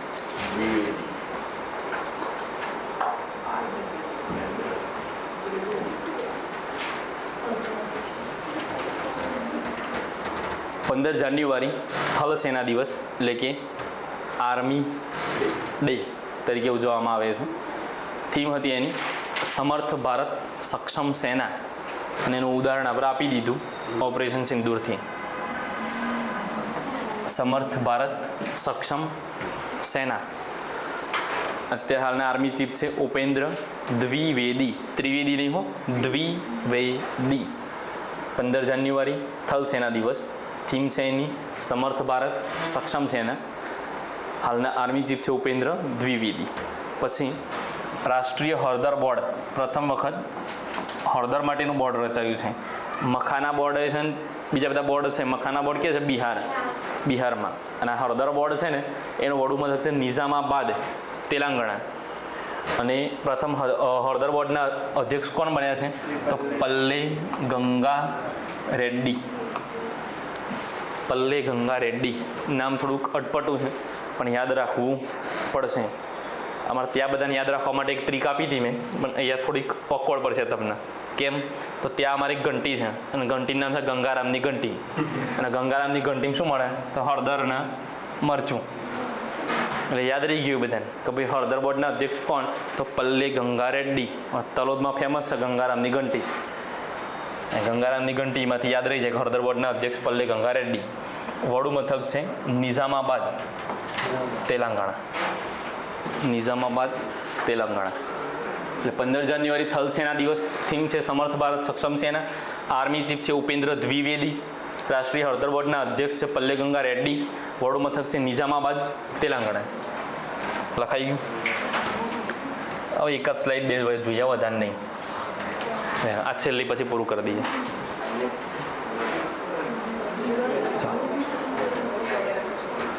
નરેન્દ્રભાઈ મોદીએ આ 3 જે INS છે ઇન્ડિયન નેવલ શિપ એના નેવીમાં જોડ્યા છે.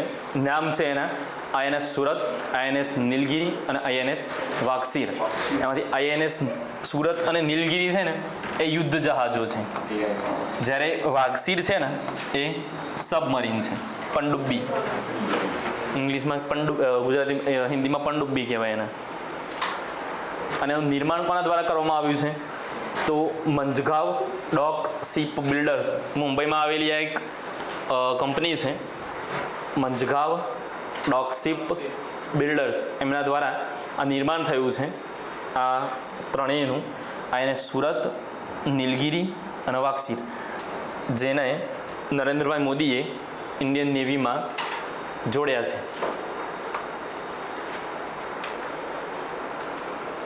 એવી જાહેરાત કરી નરેન્દ્રભાઈ મોદીએ. આમાં INS સુરત અને નીલગિરી એ યુદ્ધ જહાજો છે, વાગસીર છે ને એ સબમરીન છે. નિર્માણ થયું છે એનું મજગાંવ ડોક શિપ બિલ્ડર્સ દ્વારા. અને આ કઈ જગ્યાએ નેવી સાથે જોડ્યા? તો એ પણ મુંબઈમાં.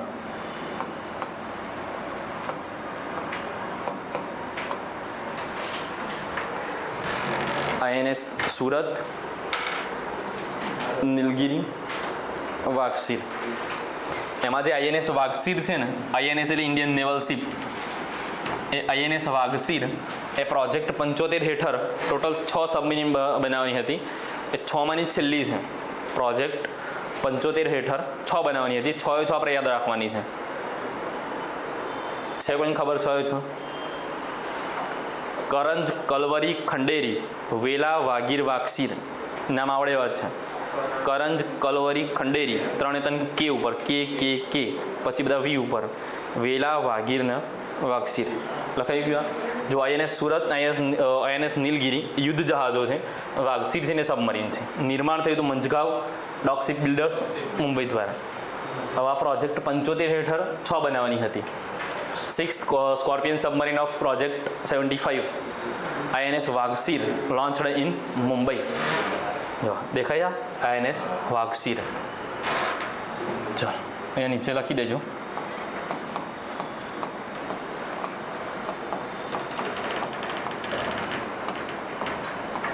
પ્રોજેક્ટ 75 હેઠળ 6 સબમરીન.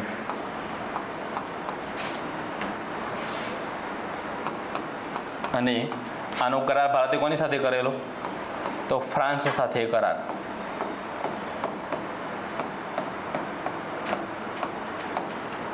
પ્રોજેક્ટ 75 હેઠળ 6 સબમરીન એનો ફ્રાન્સ સાથે કરાર કરેલો. 6 કઈ કઈ છે? તો આઈએનએસ કરંજ,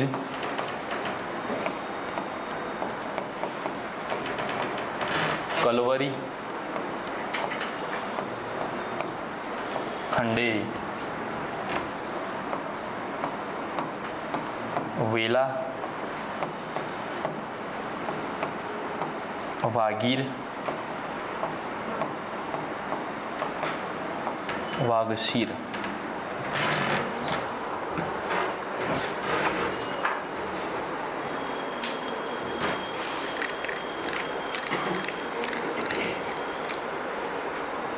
બેવા જવું છે એમાં.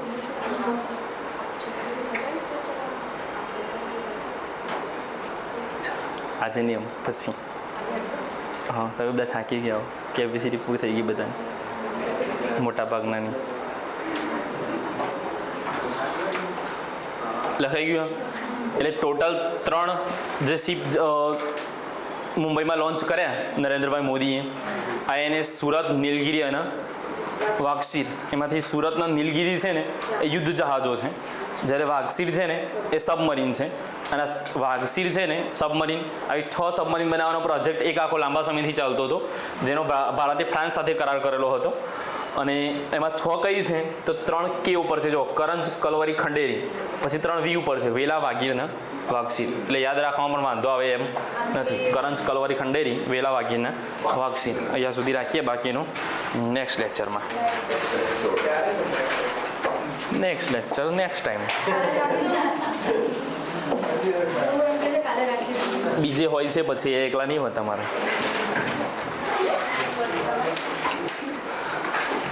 તમે થાકી ગયા, બાકી આપણે તો સાંજ સુધી પૂરું જ કરી દેતા 5મા મહિના સુધી. હા મગાઈ દઈએ જમવાનું તમારા પૈસે. યાદ રાખજો ને જતું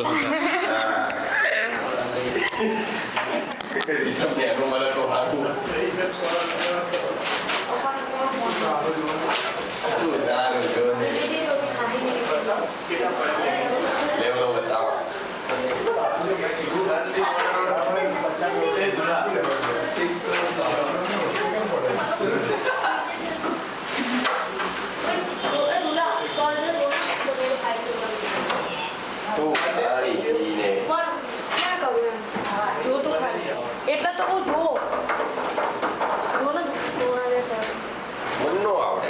ખાલી જોવાનું જ છે. શું મન ના